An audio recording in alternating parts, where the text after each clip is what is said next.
Good afternoon. बहुत संभल के बोला मैंने, क्योंकि मैं शायद इवनिंग बोलने वाला था।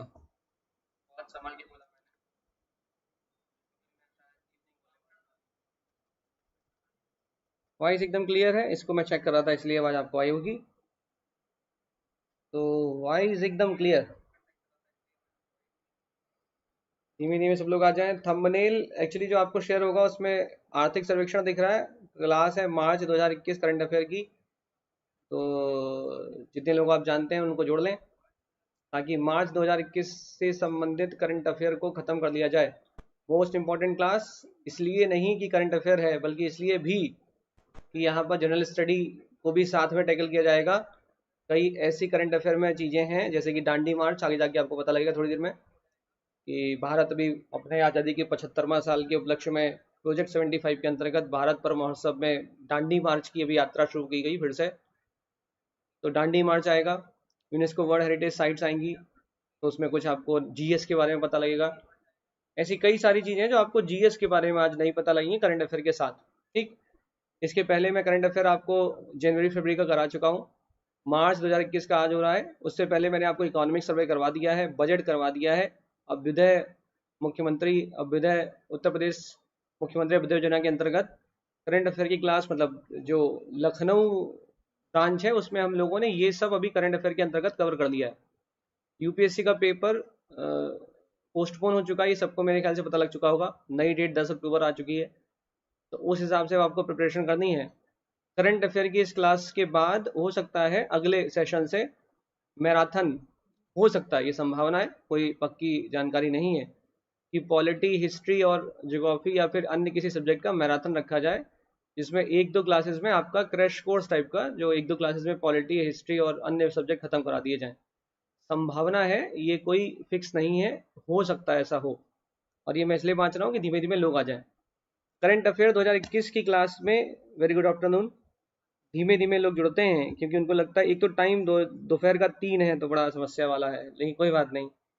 तो सबसे पहले कल वाली जानकारी जो मैंने कल पढ़ाया है, जिन लोगों ने नहीं इसको सुना है, तो आप प्रियांशु दुबे नाम से इजराइल फलस्तीन का जो विवाद चल रहा है, क्या पंगा हुआ, उसके बारे में सुन सकते हैं। इसके अलावा ये जो क्वेश्चन मैंने करवाए हैं पीटी स्पेशल के, इनको आप लोग करिएगा। हम सीधे करंट अफेयर पे कूद रहे हैं। वैसे इस क्वेश्चन पे देख लेते हैं। किसी बच्चे ने कमेंट किया मुझे कि सर इसका ये गोलन हाइट के लिए सही क्या है, सेंट्रल एशिया या मिडिल ईस्ट। तो आप मुझे बताओ, ये जो मैं गोलन हाइट कल से चिल्ला रहा हूँ, गोलन हाइट, ये कहाँ पर है? सेंट्रल एशिया में है या मिडिल ईस्ट में है? तो ये आपको बताना है मिडिल ईस्ट में कि सेंट्रल एशिया में है। ये यूपीएससी 2015 का प्रश्न है। कई लोग इसमें फंसे फंसे घूमते हैं और कई लोग इसका आंसर सेंट्रल एशिया सोचने लगते हैं। आपका होमवर्क है घर पे बैठ के इंटरनेट का सदुपयोग करते हुए सेंट्रल एशिया और मिडिल ईस्ट में क्या फ़र्क है इसको जरूर खोजें और मैप पे जाके देखें, ताकि आपको आज के बाद जीवन की ये गहराइयाँ समाप्त हो जाएं। ठीक, तो कई लोगों को ये आंसर सही पता है कि मिडिल ईस्ट में ये है। बाकी हम लोगों ने क्वेश्चन कर रखा है, ये आपको दिख रहा है गोलन हाइट। गोलन हाइट ये मैं डायग्राम में दिखा रहा हूँ, लाल कलर मैंने कर दिया, गोलन हाइट है ये। मिडिल ईस्ट में ये आता है, ये मैंने कल ही पढ़ा दिया, ये मैंने कल ही पढ़ा दिया। पहला क्वेश्चन, पहला करंट अफेयर, पहला मोस्ट इंपॉर्टेंट, पहला, जिन लोगों ने इजराइल फिलिस्तीन का कॉन्फ्लिक्ट सुनना है वो यूट्यूब पे प्रियांशु दुबे डालेंगे तो वहाँ पर इजराइल फिलिस्तीन का कॉन्फ्लिक्ट जो कल मैंने क्लास ली है पूरा दिख जाएगा। सुन लीजिए, आपके लिए बहुत अच्छा है वो। मतलब अब तक जो आप लोगों को बहुत दिनों बाद समझ में आ रहा होगा, वो आपको 1 घंटे से पहले की क्लास में समझ में आ जाएगा कि विवाद क्या चल रहा है, भारत का क्या स्टैंड है, इजराइल क्या चाहता है, फिलिस्तीन क्या चाहता है, कहाँ से शुरुआत हुई इजराइल के गठन की और इजराइल को इजराइल क्यों कहा जा रहा है, सब कुछ क्लियर हो जाएगा। तो पहला करंट अफेयर है मार्च का, शिगमो त्योहार। ये शिगमो इंग्लिश और हिंदी दोनों भाषा में, तो कोई लोड नहीं लेगा। आगे चल के ये इंग्लिश में भी दिखाई देगा, जैसे प्रिट्जगर प्राइज का मैंने इंग्लिश में लिख रखा है, कुछ चीज़ें इंग्लिश में हैं, कुछ चीज़ें हिंदी में हैं, तो इस प्रकार से चलेगा।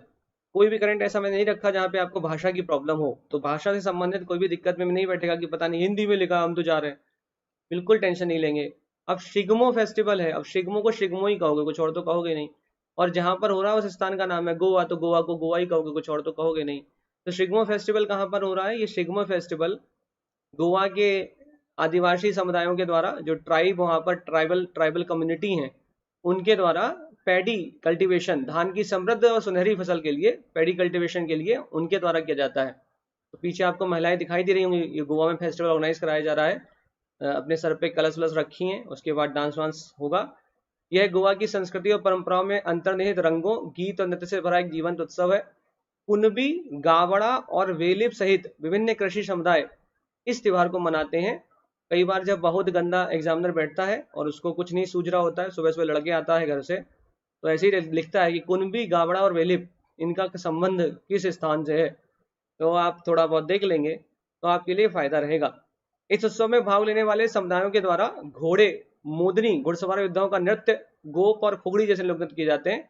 तो हो सकता है आपसे पूछा जाए मोदनी, मोदनी, फुगड़ी और गोप, इन फोक डांस का संबंध किस राज्य से है, तो गोवा याद रखना। ठीक है, गोवा याद रखना, आ सकता है, संभावना है, वैसे रेयर है, शिग्मो उत्सव ही पूछेगा। मार्च के करंट अफेयर में था कि खराब मौसम के कारण हुई दुर्घटना के चलते स्वेज नहर के दक्षिणी छोर के पास एवर गिवेन, ये एवर गिवेन नाम का एक बड़ा मालवाहक जहाज फंस गया। इस कारण इस महत्वपूर्ण अंतरराष्ट्रीय व्यापार मार्ग के दोनों छोर पर जहाजों का एक बड़ा जाम लग गया स्वेज कैनाल में। तो इस जहाज का नाम है एवर गिवेन।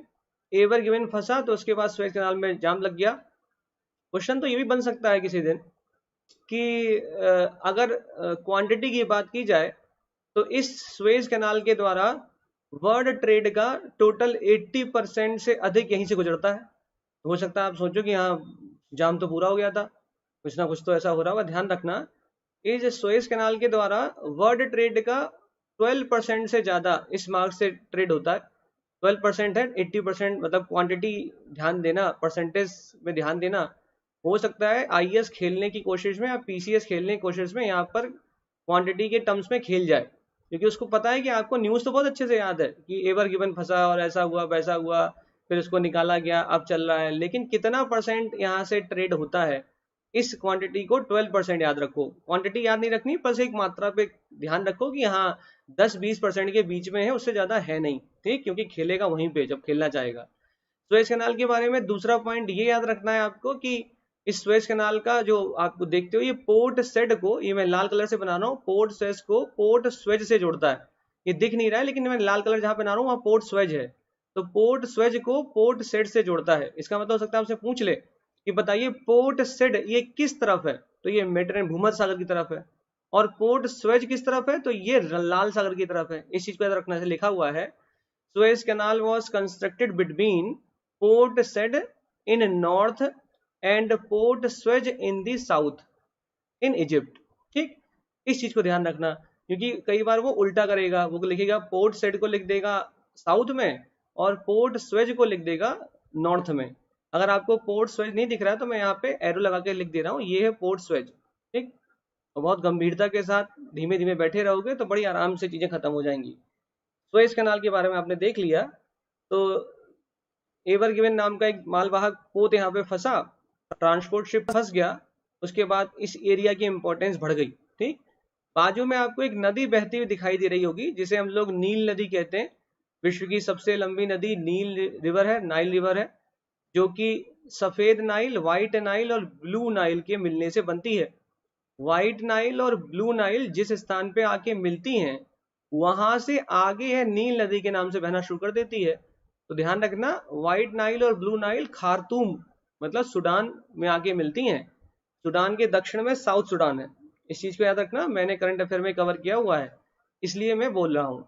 ध्यान दीजिएगा, साउथ सूडान भी कल परसों चर्चा में रहा, हिंदू में आर्टिकल निकला। साउथ सूडान एक स्वतंत्र राष्ट्र है, देश है, एक स्वतंत्र देश है, 193 नंबर का ये देश है, याद रखना इस चीज को। और ये south Sudan land locked country है, लैंड लॉक्ड कंट्री है, स्थल अवरुद्ध देश है। ठीक, याद रखना, भूलना मत, क्वेश्चन पूछा जा सकता है और संभावना बहुत ज्यादा है। कल ही पीस अकॉर्ड पे परसों पीस अकॉर्ड के चलते यहाँ की पार्लियामेंट को भंग कर दिया गया, डिसॉल्व कर दिया गया, इसलिए करंट अफेयर के हिसाब से ज्यादा इंपॉर्टेंट। ठीक, बाकी ये डायग्राम आप देख पा रहे होंगे, इंडियन ओशन के थ्रू यहाँ एंट्री मारते हैं, ये एरिया आपको दिख रहा है, ये देखो ये देखो, ये दिख रहा है ना, ये लाल सागर की ओर घुस रहे हैं, एंट्री मार रहे हैं, यहाँ से गल्फ ऑफ एडन, अदन की खाड़ी से होते हुए चल रहे हैं। ये देखो ऐसे आएंगे, ठीक है, ये अरब सागर दिख रहा है, ये अरब सागर, ऐसे चलते चलते चलते आएंगे, लाल सागर में जाएंगे, फिर यहाँ से एंट्री मारेंगे हम लोग सुएज कैनाल में। ठीक, तो पोर्ट सेड और पोर्ट स्वेज के बारे में जरूर याद रखना, भूल जाओगे, मैं बार बार बोल रहा हूँ।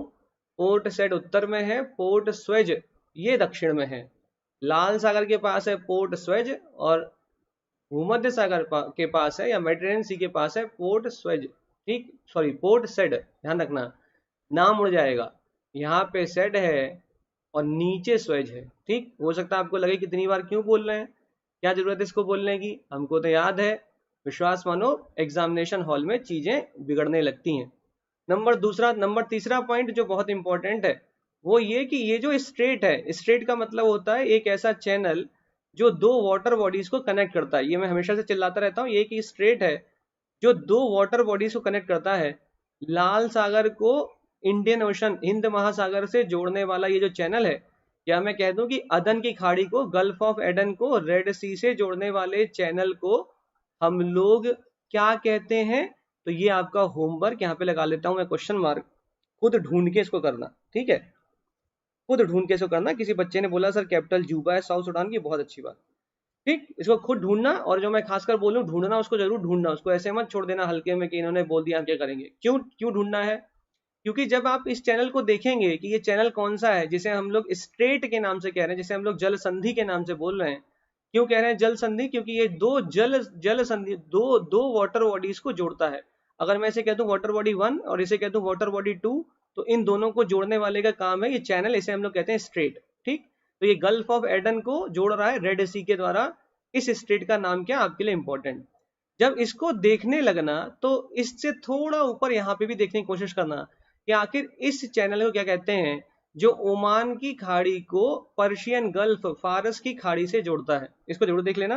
कुछ बच्चे जरूर आंसर दे रहे हैं सर इसे बाबल मंदीप कह रहे हैं, ये बाबल मंदीप है, ये हॉर्मुज स्ट्रेट है। लेकिन एक बार देख जरूर लेना, आपके एग्जाम पॉइंट ऑफ व्यू से ये एरिया बहुत इंपॉर्टेंट है, ठीक, बहुत इंपॉर्टेंट एरिया है, खासकर फोकस रखो, क्वेश्चन पूछ लेगा, ठीक है। और आजकल बवाल तो इसी पे चल रहा है, इसराइल पे बवाल चल रहा है। मैंने थोड़ी देर पहले आपको एक डायग्राम दिखाया जहाँ पे बवाल ही इसराइल पे चल रहा है। तो इसराइल पे बवाल चल रहा है तो उस डायग्राम तक अगर मैं पहुंच पाऊँ तो दिखा दूं, नहीं पहुंच पाऊँ तो नहीं दिखाता, पहुंचने के ऊपर है। ये देखो, ये देखो, यही तो है, ये इसराइल वाला पंगा है, इसराइल वाला बवाल चल रहा है। ये इजिप्ट है, ये गाजा पट्टी है, ये जेरूसलम है, ये पश्चिमी किनारा है, ये तेल अवीव है, लेबनन है, सीरिया ऊपर दिखाई दे रहा है, गोलन हाइट है। कई बार प्रश्न ये भी आ जाता है जो कि आईएएस ने पूछा हुआ है, बताइए इनमें से कौन सा यह देश है वेस्ट एशिया में जो कि भूमध्य सागर में नहीं खुलता? तो भूमध्य सागर में नहीं खुलने वाले देशों में जॉर्डन पे फोकस हमेशा रखना, मैं कई बार बोल चुका हूँ, जॉर्डन पे फोकस हमेशा रखना। जॉर्डन भूमध्य सागर की ओर नहीं खुलता, ये भूमध्य सागर की ओर नहीं खुल रहा है, जबकि इजराइल, इजिप्ट, लेबनान, सीरिया ये भूमध्य सागर की ओर खुल रहे हैं, ठीक, ध्यान देना इस चीज को, इसको भूलना मत, पूछा जाता है कई बार क्वेश्चन, ठीक। आगे चल रहा है, अगला अगला करंट अफेयर है, भारतीय वैज्ञानिक के नाम पर अंतरिक्ष स्टेशन पर पाए गए एक जीवाणु का नामकरण करा गया। तो कौन सा ये जीवाणु है? इसका नाम है माइकोबैक्टीरियम अजमाली। इस माइकोबैक्टीरियम अजमाली को भारतीय जैव विविधता वैज्ञानिक, इंडियन बायोडाइवर्सिटी साइंटिस्ट, इनका नाम है सैयद अजमल खान, इनके नाम पे इसका नाम रखा गया। नाम है इसका मैथिलोबैक्टीरियम, मैंने माइको बोल दिया, इसका नाम है मैथिलोबैक्टीरियम अजमाली, ठीक। तो याद रखना मैथिलोबैक्टीरियम अजमाली ये पौधों की वृद्धि में सहायक है, बैक्टीरिया, जीवाणु है, वायरस नहीं है, ठीक है, जीवाणु है, बैक्टीरिया है। जबकि जो आजकल बवाल काट रहा है, जिसको आप लोग कोरोना कह रहे हैं बार बार, ये कोरोना क्या है? ये वायरस है, कोविड-19 जो हम लोग बोल रहे हैं बार बार, ठीक। तो ये कोरोना वायरस है जिसे हम लोग कोव-19 बोल रहे हैं, COVID-19, ठीक। और मैं हर बार बोलता हूँ कि टीबी अगर आपसे पूछा जाए किससे होता है, तो टीबी के लिए आप लोग हमेशा बोलते हो कि टी के साथ बी जुड़ा है, इसका मतलब टीबी बीमारी बैक्टीरिया से होती है। टाइफाइड आजकल बहुत ज्यादा लोगों को हो रहा है, लोगों को कोरोना तो है ही, लेकिन उनका डिटेक्ट टाइफाइड हो रहा है। विडाल टेस्ट होता है तो उसमें पता लगता है टाइफाइड हो गया इनको। टाइफाइड किससे होता है? बैक्टीरिया से होता है, ठीक, बी साथ में बी जुड़ा, बैक्टीरिया से होता है। तो इन सब चीजों को याद नहीं करना है, इन सब चीजों को बस ऐसे ही ध्यान में रखना है। मलेरिया आजकल बहुत फैल रहा है, किससे होता है मलेरिया? मलेरिया किससे होता है? तो पैरासाइट है मलेरिया वाला। तो किससे हो रहा है मलेरिया? तो अब आपका होमवर्क कि मलेरिया किससे हो रहा है, मलेरिया वाला मच्छर कौन सा है? क्यूलेक्स मच्छर काट रहा है, कि कुछ और है जो मलेरिया करता है, या फिर डेंगू कौन करता है। तो इन सब चीज़ों को जरूर खोजा करिए, जो मौसम चले उस हिसाब से देखिए। अगला करंट अफेयर है प्रिट्जगर प्राइज। ये प्रिट्जगर प्राइज और Pulitzer prize, Pulitzer prize generally साहित्य के फील्ड में दिया जाता है। प्रिट्जगर प्राइज आपसे पूछा जाए कि प्रिट्जगर और पुलित्जर में फर्क क्या है जर्नलिज्म के क्षेत्र में। पुलित्जर हो सकता है कुछ लोग कह रहे हैं साहित्य नहीं है जर्नलिज्म है। पुलित्जर प्राइज और प्रिट्जगर प्राइज में अंतर कई बार पूछ लेता है, वरना अभी हाल में प्रिट्जगर प्राइज जो कि आर्किटेक्चर में दिया जाता है, ये दिया गया किन लोगों को दिया गया? ये दिया गया फ्रांसीसी स्टूडियो लेकोटन और वासल के संस्थापक सोशल हाउसिंग आर्किटेक्ट एनी लेक्टॉन और जीन फिलिप वॉसल। ये हैं एनी लेक्टॉन और ये हैं जीन फिलिप वॉसल। इनको वर्ष 2021 का प्रिट्जगर आर्किटेक्चर प्राइज विजेता घोषित किया गया। तो प्रिट्जगर प्राइज किसके लिए दिया जाता है? आर्किटेक्चर के लिए। ये इंपॉर्टेंट टर्म है, ठीक, ध्यान रखना। ये जो अवार्ड है ये एनुअली दिया जाता है to honour a living architect founded in 1979, 1979 में से फाउंड किया गया बाय J.A. प्रिट्जगर, ठीक, और उनकी वाइफ कैंडी के द्वारा, ठीक है। तो इस चीज को याद रखना, पूछा जाता है प्रिट्जगर प्राइज किससे संबंधित है, ठीक। यूपीपीसीएस स्टेट लेवल ये पूछेगा, बाकी यूपीएससी बहुत मुश्किल है ऐसे पूछे, लेकिन हाँ वो प्रिट्जगर और पुलित्जर में फर्क पूछ सकता है। यूपीएससी तो प्रिट्जगर और पुलित्जर में फर्क पूछ सकता है। सामर अभियान अगला करंट है, सामर कैंपेन। ये सामर अभियान क्या है? तो पहले तो ये पीछे आपको एक बच्चा दिख रहा है रोता हुआ, तो ये माल न्यूट्रिशन से संबंधित भी है और एनीमिया से भी संबंधित है, खून की कमी से भी संबंधित है। कौन से राज्य के द्वारा चलाया जा रहा है? यह सामर अभियान झारखंड राज्य सरकार के द्वारा चलाया जा रहा है। एक कैंपेन जो कि झारखंड सरकार के द्वारा चलाया जा रहा। इसका फुल फॉर्म क्या है? Strategic action for elevation of, अच्छा ये गलत लिखा हुआ है, सही कर लो, strategic action for elevation of malnutrition, इसको काट के लिख दो, malnutrition and anaemia detection, ठीक। इसको याद रखना, किसके लिए? एक तो माल न्यूट्रिशन मतलब कुपोषण के लिए, और दूसरा एनीमिया के रिडक्शन के लिए झारखंड की सरकार के द्वारा सामर कैंपेन की शुरुआत की गई, ठीक। झारखंड की सरकार के द्वारा सामर कैंपेन की शुरुआत की गई। इस अभियान के उद्देश्य है रक्ताल्पता से ग्रस्त मतलब एनीमिया से ग्रस्त महिलाओं और माल नरिश्ड बच्चों की पहचान करना, और राज्य में कुपोषण एक बड़ी समस्या से प्रभावी ढंग से निपटने के लिए विभिन्न विभागों को परस्पर संबद्ध करना। सामर अभियान को 1000 दिनों के लक्ष्य के साथ शुरू किया गया और इसकी प्रगति को ट्रैक करने के लिए वार्षिक सर्वेक्षण किया जाएगा। आपके लिए इंपॉर्टेंट नहीं, हाँ ये जरूर इंपॉर्टेंट है, सामर अभियान का संबंध कहाँ से है, सामर का फुल फॉर्म क्या है, सामर के अंतर्गत क्या उद्देश्य है, पर्पस क्या है, और कौन सी राज्य सरकार कर रही है। चाहे तो अगर आप कभी ऐसे भविष्य में लिखेंगे मेंस में, और अगर आपसे वहां पे स्वास्थ्य से संबंधित कुछ चीजें पूछी जाएं, तो आप स्वास्थ्य में वे फॉरवर्ड में जाते हुए अपने विजन से जस्ट पहले जब आप वे फॉरवर्ड में चल रहे होते हैं, तो वहां पर आप सामर कैंपेन का वर्णन कर सकते हैं, ठीक, कि हाँ हमारे भारत देश में इन राज्य सरकारों के द्वारा स्वास्थ्य के प्रति, हेल्थ के लिए ये कैंपेन चलाए जा रहे हैं, ठीक है। तो जरूर उसको मेंशन किया जा सकता है कि करंट में चल रहा है, तो एग्जामिनर चाहता भी कि ऐसा कुछ बच्चा लिख दे बैठ के। गो इलेक्ट्रिक अभियान में क्या इंपॉर्टेंट है, ध्यान रखना, ये विद्युत मंत्रालय है, ये गडकरी को देखकर आप रोड एंड ट्रांसपोर्ट मिनिस्ट्री मत समझ लेना, ये विद्युत मंत्रालय, ये याद रखना पावर मिनिस्ट्री है। इसके साथ में याद रखो कि इस अभियान की शुरुआत इस मंत्रालय के द्वारा की गई। इसका पर्पस है इलेक्ट्रिक वाहन और खाना पकाने के इलेक्ट्रिक उपकरणों जैसे इंडक्शन कुकहॉब्स, इलेक्ट्रिक प्रेशर कुकर आदि को अपनाने से होने वाले लाभों के बारे में जागरूकता पैदा करना, कि अगर आप इलेक्ट्रिक व्हीकल चलाओगे तो आपको क्या फायदा होगा। हाँ ये बात अलग है, ये एक्चुअली मैं टॉन्ट मार रहा हूँ, इसको कहीं याद मत कर लेना, याद कर लो। ये बात अलग है कि इलेक्ट्रिक को प्रोड्यूस करने के लिए भारत अभी भी कोयले पे निर्भर करता है, और अगर कोयले पे निर्भर करते हो, अगर थर्मल पावर प्रोजेक्ट पे निर्भर अभी भी निर्भरता है, इसका मतलब भले ही इसके द्वारा ये कह दिया जाए कि हम पर्यावरण को सुरक्षित करना चाहते हैं, इलेक्ट्रिक व्हीकल को चलाकर तो सुरक्षित करना चाहते हैं, लेकिन उसके बैक हैंड में जिससे आप इलेक्ट्रिक प्रोड्यूस कर रहे हो, वो प्रोड्यूस करने के लिए तो कोयला चला रहे हो, और अगर कोयला चला रहे हो तो कार्बन डाइऑक्साइड का एमिशन कर रहे हो, और अगर कार्बन डाइऑक्साइड का इमिशन उत्सर्जन कर रहे हो तो ग्लोबल वार्मिंग में आपकी रिस्पॉन्सिबिलिटी तो कुछ बनेगी। तो ये आपके सर्च का विषय है, आप सर्च करो। कैच द रेन कैंपेन, ये क्या है catch the rain campaign?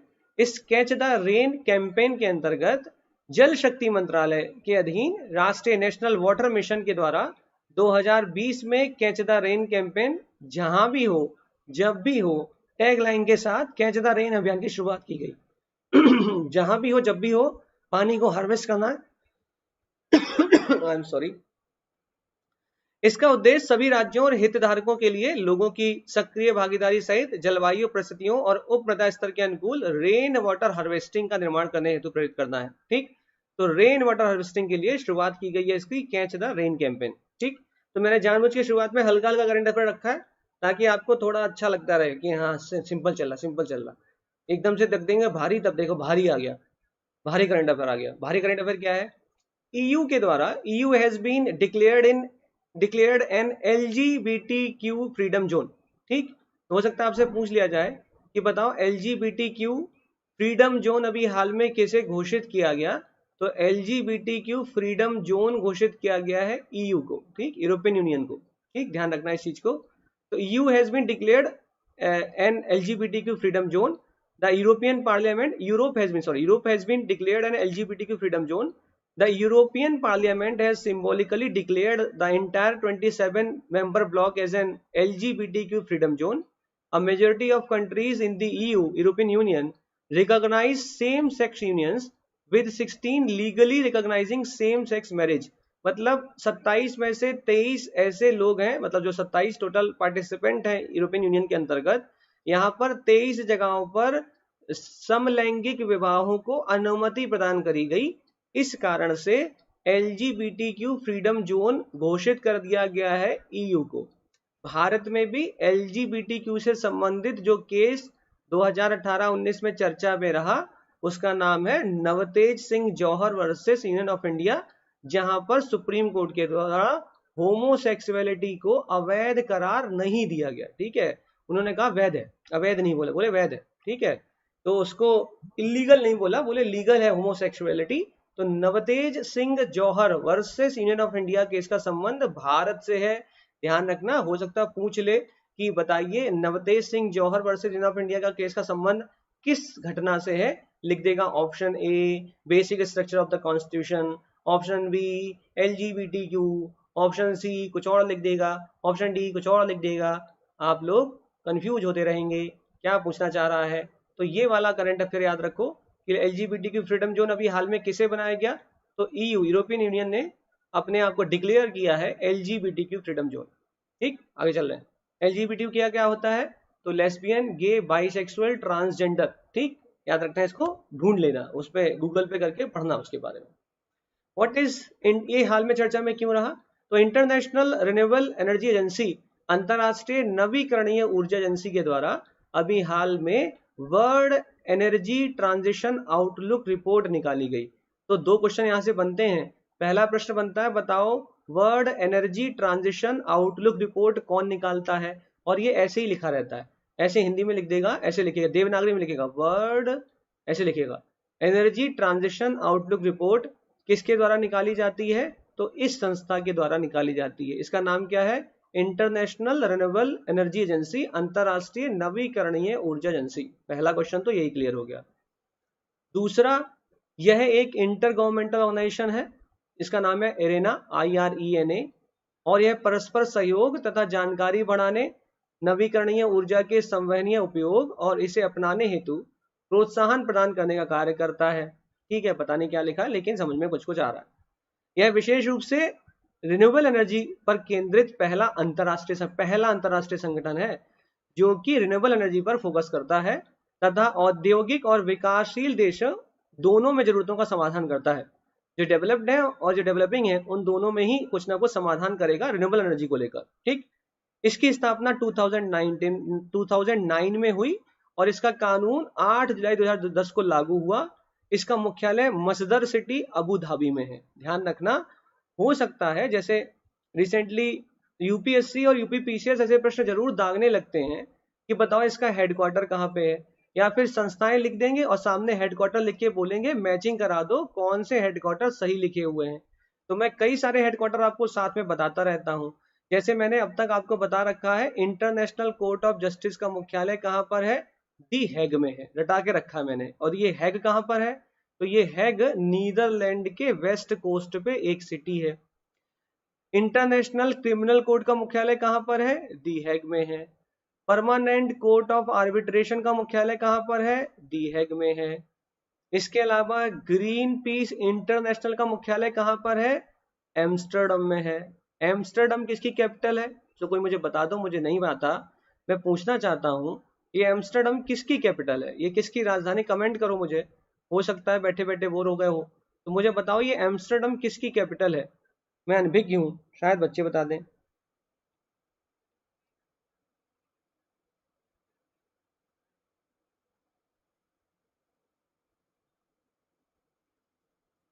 Very good, आशीष यादव जी बता रहे हैं कुछ, बहुत अच्छा बताया, वेरी गुड।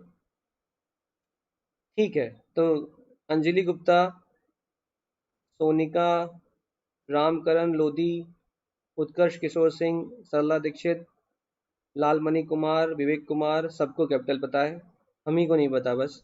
कोई बात नहीं, अच्छी बात है, सबको पता है। तो ये कैपिटल किसकी है, 109 लोग बैठे हैं और लाइक है 67। ऐसा क्यों विडम्बना करते हो, लोगों को भी लगेगा कि पता नहीं क्या कर चल रहा है। लाइक वाइक करने में इतने पीछे हैं, बैठे बैठे सब पढ़ जाएंगे, लेकिन लाइक वाइक करने में इतने पीछे रहते हैं सब, पता नहीं जैसे लाइक बटन दबा देंगे तो कहीं से उनका 2 पैसा कट जाएगा क्या। कर दिया करो ताकि और बच्चे प्रोत्साहित रहेंगे। ये बात जरूर है कि जब चीजें फ्री में होती हैं तो उन चीजों का उतना तवज्जो नहीं दिया जाता। तो आराम से चीजें मिल रही तो नहीं पढ़ना चाहते हैं, और जब आराम से नहीं मिलेगा वही चीज 1 लाख रुपए देके या 1.5 लाख रुपए देके पढ़ रहे होते हैं, तो चाहे कितना वाहियात पढ़ रहे हो लेकिन पढ़ रहे होते हैं, क्योंकि ये आपके ऊपर बाउंडेशन होता है कि हाँ पैसा दिया है हमने।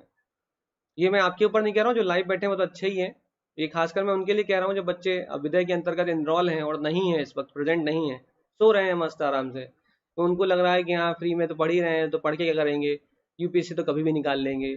यूपीएससी तो वैसे भी हलवा एग्जाम है, एक दिन बस घोलेंगे आटा और पी लेंगे, खत्म हो जाएगा। ऐसे यूपीएससी भी है, सिंपल सा तो है, UPSC, union public service commission, खत्म।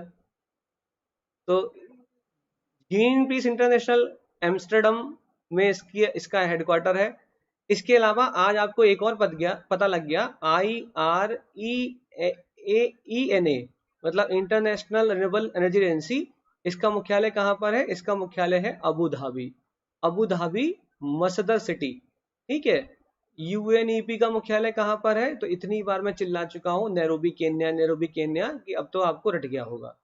तो याद रखो इसका मुख्यालय कहाँ पर है, मसदर सिटी अबू धाबी, ठीक है, याद रखना भूलना मत। IRENA क्या करता है, ये world energy transition outlook report निकालता है, world energy transition outlook report निकालता है, ठीक। चल रहे हैं आगे, आगे चल रहे हैं। समझदार बच्चे हैं, तुरंत लाइक मारे क्या यार, तुरंत मारेंगे। विश्व का सबसे ऊंचा रेलवे पुल, अगर ये बन के तैयार हो गया तो ये विश्व का सबसे ऊंचा रेलवे पुल बनेगा। प्रश्न पूछा सकता है कि भारत में विश्व का सबसे ऊंचा रेलवे पुल किस नदिया पे बन रहा है, किस नदी पे बन रहा है, तो चिनाब रिवर, ठीक। चिनाब किसकी सहायक नदी है, सिंधु नदी की। इंडस रिवर की, इंडस रिवर की और कौन सी सहायक नदियां हैं, तो इंडस की झेलम, चिनाब, रावी, व्यास और सतलज, ये इंडस की सारी सहायक नदियां हैं। कौन सी हैं, झेलम, चिनाब, रावी, व्यास, सतलज, उत्तर से दक्षिण में मैंने आपको ये लगा के दिखा दी, JCRBS, झेलम, चिनाब, रावी, व्यास, सतलज। विशेषता क्या है, झेलम, चिनाब, रावी, व्यास, सतलज में व्यास नदी यह भारत में ओरिजिनेट होने के साथ हरिके बैराज में सतलज नदी के साथ मिल जाती है, यह मिठान कोट तक नहीं पहुंचती, बाकी अन्य सारी नदियां पाकिस्तान के मिठान कोट में पहुंच के मिल जाती हैं। प्रश्न बनता है वह कौन सी नदियां है जो भारत में, तो मतलब ऐसी कौन सी सिंधु की सहायक नदी है जो पाकिस्तान नहीं पहुंच पाती, नाम है व्यास रिवर। किसकी सहायक नदी है, सिंधु नदी की। यहीं पर आपको हमेशा एक ट्रीटी बताई जाती है, इंडस वाटर ट्रीटी, जिसके अंतर्गत, ध्यान से सुनना बहुत, सिंधु नदी जल समझौते के अंतर्गत ऊपर की 3 नदियां जिनको आप झेलम सॉरी ऊपर की 2 नदियां मतलब झेलम चिनाब के साथ में सिंधु, सिंधु झेलम चिनाब, इन 3 नदियों पर 80% अधिकार पाकिस्तान का है, 20% हमारा है। जबकि नीचे की 3 नदियां रावी व्यास सतलज पे 80% हमारा अधिकार है और 20% पाकिस्तान का है। ठीक, ध्यान रखना, यह प्रश्न भी कई बार पूछा जा चुका है। तो ये जो पुल है, अगर ये बन के तैयार हो गया, जम्मू कश्मीर में चिनाब नदी पर इसका निर्माण किया जा रहा है, अगर ये बन के तैयार हो गया तो ये नदी से 359 मीटर की हाइट पर है, और अगर ये बन के तैयार हुआ तो एफिल टावर से 35 मीटर अधिक होने की उम्मीद है इसकी, ये एफिल टावर से भी 35 मीटर ऊंचाई पे उपस्थित होगा। ठीक, पूरा होने के पश्चात यह पुल चीन में बीपन नदी पर निर्मित सुआई बाई रेलवे पुल के रिकॉर्ड को पार कर जाएगा। तो बीपन नदी पर अभी 275 मीटर पे एक पुल बना हुआ है, बीपन नदी पे, उसका नाम है सुआई बाई, इसको भी पार कर देगा। भारत का चिनाब नदी पे बनने वाला ये पुल 1.3 किलोमीटर 2 पहाड़ियों के बीच बनेगा। तो ये डायग्राम सब पीछे आपको दिखाई दे रहा है। ठीक, बारालाचा पास के बारे में क्या हुआ, क्या है Baralacha pass? Baralacha pass, for the very first time the border road organisation BRO has started work on reopening the crucial Baralacha Pass in Himachal Pradesh much before schedule to restore connectivity to Leh in Ladakh। इस current affair का कोई महत्व नहीं है, तो फिर मैंने इसको यहाँ पे क्यों रखा? क्योंकि महत्व है बारालाचा दर्रे का। तो बारालाचा दर्रे के बारे में, is a high mountain pass in Zanskar range. ठीक, तो मेरे ख्याल से ये आपको पता होना चाहिए कि जब भी आप हिमालय के बारे में पढ़ते हैं तो आपको पता जाता है कि सबसे ऊपर ट्रांस हिमालय है, उसके बाद में हम लोग कहते हैं हिमाद्री है, उसके बाद में हिमांचल है, और सबसे आखिरी में शिवालिक है। ठीक, या फिर मैं कुछ और नाम बोलूं तो मैं कहूंगा इनर हिमालय, मिडिल हिमालय और आउटर हिमालय। ठीक, याद रखना इस चीज को, भूल मत। या फिर मैं कहूंगा महान हिमालय, महान हिमालय, मध्य हिमालय और शिवालिक हिमालय, या फिर आउटर हिमालय। ठीक, ट्रांस हिमालय की 3 श्रेणियां, काराकोरम, लद्दाख और जांस्कर। काराकोरम, लद्दाख, जांस्कर उत्तर से दक्षिण में मैंने लगा के रखी हुई हैं। लद्दाख और जांस्कर के बीच से ही सिंधु नदी बहती है। ठीक, इंडस रिवर इसी के बीच से बहती, इसी के बीच से बहती हुई एक गॉर्ज का निर्माण करती है और पाकिस्तान में एंट्री मार देती है। ठीक है, पाकिस्तान ऑक्यूपाइड कश्मीर से होते हुए एंट्री मारती है। लद्दाख और जांस्कर मैंने बोला, इसी जांस्कर श्रेणी में कौन सा पास है? बारालाचा पास।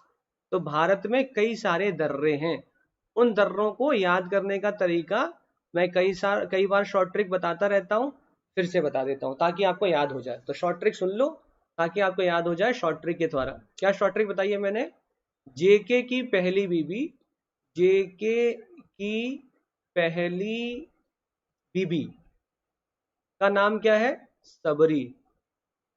सबरी, ये रूठ गई तो इनको नीति ने मना लिया, इनको नीति ने मना लिया, मना लिया। यही दर्रे आपको हमेशा जीवन पर्यंत अपनी अंतिम सांस तक याद रखते हैं। ये दर्रे सबसे ऊपर जम्मू कश्मीर, उसके नीचे हिमाचल प्रदेश और उसके नीचे उत्तराखंड। अगर आप भारत के नक्शे को भी देख पा रहे होंगे तो जम्मू कश्मीर वाला एरिया, फिर हिमाचल प्रदेश वाला एरिया और फिर उत्तराखंड वाला एरिया, मतलब हिमाचल प्रदेश वाला एरिया। उत्तर से दक्षिण अगर देखोगे भारत के मैप में तो जम्मू कश्मीर ऊपर, उसके नीचे हिमाचल प्रदेश, उसके नीचे उत्तराखंड। यही सीक्वेंस है इस शॉर्ट ट्रिक का। जेके की पहली बीबी सबरी को नीति ने मना लिया। जेके की पहली बीबी का नाम है सबरी, इसको नीति ने मना लिया। ये रूठ गई होंगी तो नीति ने मना लिया। जेके की पहली बीबी का मतलब क्या? जैसे है जोजी दर्रा, जोजी ला का मतलब होता है दर्रा। ठीक है, ला का मतलब ही होता है दर्रा, जोजी दर्रा।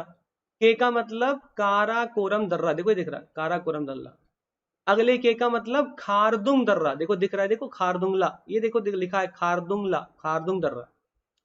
अगले पी का मतलब है पीर पंजल, तो पीर पंजल दर्रा हो गया। उसके बाद बी का मतलब है बुर्जिल और बी का मतलब है बनिहाल। ठीक, बुर्जिल और बनिहाल सारे दिख रहे हैं आपको ये दर्रे। बाकी जो आपको एक्स्ट्रा याद हो पाए, देखो बुर्जिल दिख रहा है, बनिहाल दिख रहा है, जोजिला दिख रहा है, काराकोरम दिख रहा है, खारदुंग दिख रहा है, पीर पंजाल नहीं दिख रहा, लेकिन एक्स्ट्रा याद कर लिया, जेके की पहली बीबी से शॉर्ट ट्रिक कंप्लीट हो गई।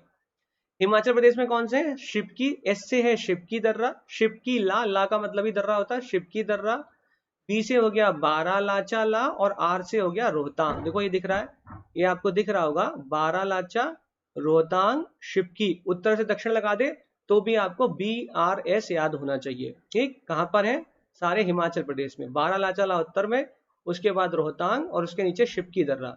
ये वही शिवकी दर्रा है जहां से सतलज नदी एंट्री मारती। ठीक, सतलज नदी यहीं से एंट्री मारती, सतलज नदी यहीं से एंट्री मारती। ठीक, आगे चल रहे हैं। इसके बाद उत्तराखंड में 3 दर्रे कौन से हैं? नीति ने मना लिया, नीति पास, नीति पास, मना पास, और लिपु लेखला पास, लिपु लेख। ठीक, तो नीति दर्रा, मना दर्रा और लिपुलेख दर्रा यह उत्तराखंड में है। ठीक, मतलब मना, नीति और लिपुलेख। इस डायग्राम को सेव कर लेना, नहीं सेव कर पाओ तो प्रियांशु दुबे 123 टेलीग्राम लिंक इस पे ऐड हो जाना, वरना सर तो आपको पीडीएफ भेज ही देंगे। जो अभ्युदय में एनरोल है उनको पीडीएफ मिल ही जाएगी। नहीं, अगर आप चाहते हैं कि कुछ और एक्स्ट्रा भी जानकारी चाह रहे हैं तो आप प्रियांशु दुबे 123 टेलीग्राम पे जाएंगे, तो वहां पर मेरी फोटो लगी होगी, उसको ज्वाइन कर लेंगे, तो वहां पे भी कुछ पीडीएफ में डालता रहता हूँ। वो फ्री ऑफ कॉस्ट है, उसमें कुछ भी कोई वो नहीं है, चार्जेस कुछ भी नहीं है, ऐसे ही वो इसलिए कि जनहित में जारी होता है। ठीक, तो ये नीति को मना लिया, तो ये दर्रे कम से कम आपको याद हो जाने चाहिए आज की डेट में, अभी अभी याद हो गए होंगे। Aditya Pratap Singh, screen is so blurred नहीं है, आप अपने YouTube के राइट हैंड कॉर्नर में 3 डॉट बन के आते हैं, उन 3 डॉट पे जाओगे तो वहां पर पूछता है कि आपको कैसा वीडियो देखना है, लो रिजोल्यूशन में, हाई रिजोल्यूशन में। हाई में जाओगे तो वहां पे हाई में क्लिक करोगे, एडवांस में जाना तो वहां पे लिखा रहता है 360 रिजोल्यूशन, 240 रिजोल्यूशन।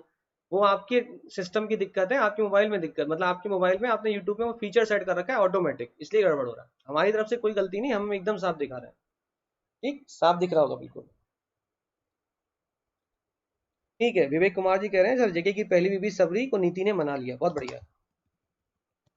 ठीक, चल रहे हैं आगे। तो आप रेजोल्यूशन बढ़ाओ, आपको रेजोल्यूशन, और कुछ बच्चे हो सकता है मैं कमेंट पे ध्यान नहीं देता हूँ, जो मुझसे पढ़ते रहते हैं, अगर ऐसा कुछ बच्चा बोला करे तो नीचे बता दिया करो एक आध कि देखो रेजोल्यूशन बढ़ा लो, क्योंकि उनको ऐसा लगता है कि ये ब्लड दिखाने की कोशिश में, इनको देखो इनको कंप्यूटर चलाना आता नहीं, ब्लड दिखा रहे हैं। अब अगला दर्रा देखें। देखो जब आप दक्षिण भारत में आते हो तो आपको यहाँ थाल घाट दिखाई दे रहा है, भोर घाट दिखाई दे रहा है, पाल घाट दिखाई दे रहा है, और यहाँ पे है शनकोटा। ठीक, तो यहाँ पे शॉर्ट ट्रिक चलती है, IBPS एक एग्जाम कराता है, IBPS बैंकिंग सिस्टम का एग्जाम होता है ना, IBPS कराता है, तो इसका है TBPS। TB, आई की जगह T याद रखो, मतलब बनाओ आई लेकिन याद रखना T। तो TBPS क्या है? थालघाट, भोरघाट, पालघाट और शनकोटा। ठीक, उत्तर से दक्षिण में क्रम याद रखो, पूछ लेता है, कई बार पूछा हुआ। ठीक, अगर सिक्किम की तरफ आता हूं तो सिक्किम में आपको दिखेगा, सिक्किम में 2 दर्रे आपको दिख रहे हैं, नाथू दर्रा और जेलेब दर्रा। ध्यान रखना, सिक्किम भारत में 36वें संविधान संशोधन के द्वारा पूर्ण रूप से फुल फ्लेज स्टेट का दर्जा प्राप्त कर गया। नया जोड़ा राज्य है, तो इसकी शॉर्ट ट्रिक है नया जोड़। नया जोड़, नया जोड़, नया जोड़ मतलब ना से नाथु, नया से नाथुला और जोड़ से जेलेब दर्रा। ठीक, नाथुला जेलेब दर्रा। उसके अलावा बॉमडेला, बुमला, टिमला, डीपू, फीपू कुछ भी पास दिखाई दे अरुणाचल प्रदेश मार देना। बाकी जो दर्रे मैंने आज बोले याद कर लो, इनको गांठ बांध के याद करो, ताकि कम से कम जेके की पहली बीबी सबरी को नीति ने मना लिया। जम्मू कश्मीर, हिमाचल प्रदेश, उत्तराखंड के दर्रे आपकी चुटकियों पे होने चाहिए। ठीक, दक्षिण भारत में दर्रे कौन से हैं? IBPS या फिर TBPS याद रखो, थालघाट, भोरघाट, पालघाट, शनकोटा, उत्तर से दक्षिण। और यहाँ पर मैंने सारे दर्रे आपको बताई दिए, नया जोड़ मैंने आपको बता ही दिया, सारे दर्रे कंप्लीट हो चुके हैं। अगले करंट अफेयर पे जा रहे हैं, अगला current affair complete. Suryakant Verma ji very good, study by Himanshu sir very good. Aditya Pratap Singh ji बहुत बढ़िया, सही कर लिया, वेरी गुड। क्वाड समूह क्या है? ये क्या है? What is quad? कई बार पेपर में आता रहता है क्वाड समूह।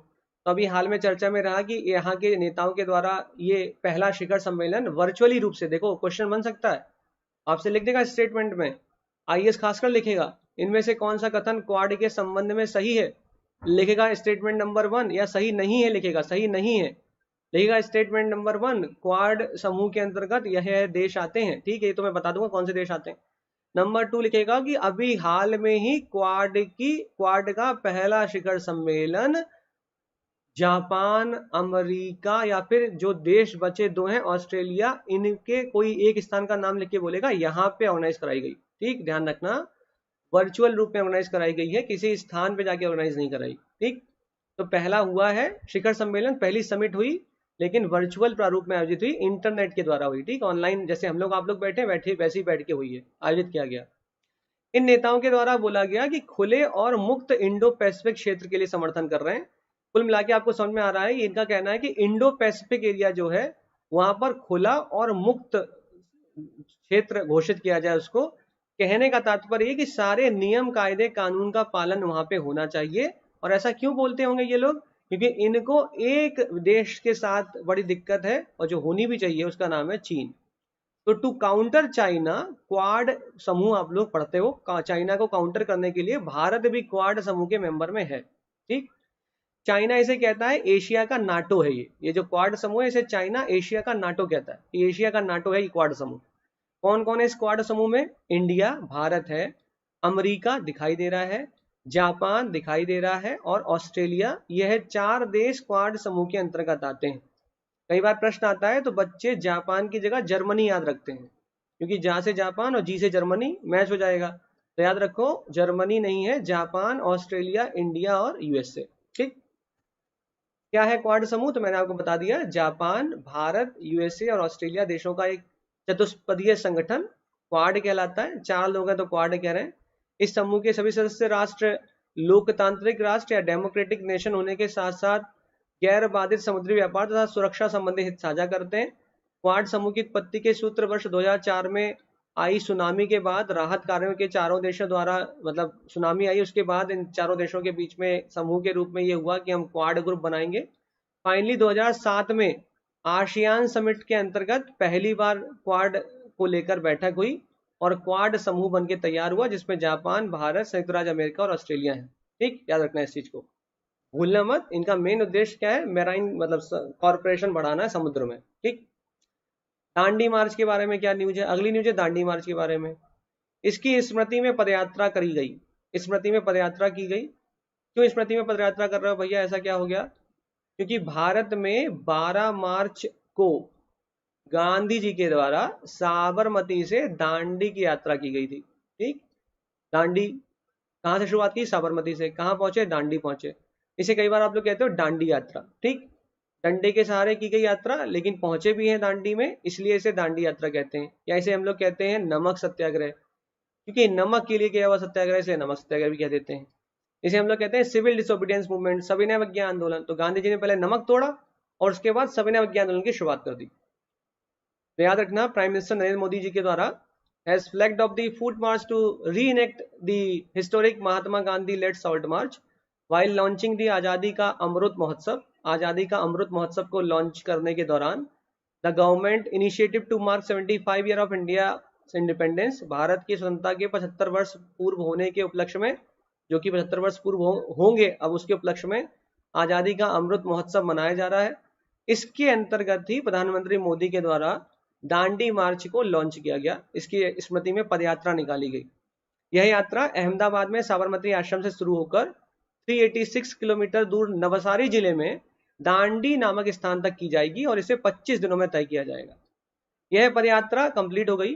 भारत में अंग्रेजों के द्वारा लगाए गए नमक कर के खिलाफ ऐतिहासिक मार्च की 91वीं वर्षगांठ के अवसर पर की जा रही है। ठीक, 91वीं वर्षगांठ के अवसर पर की जा रही है।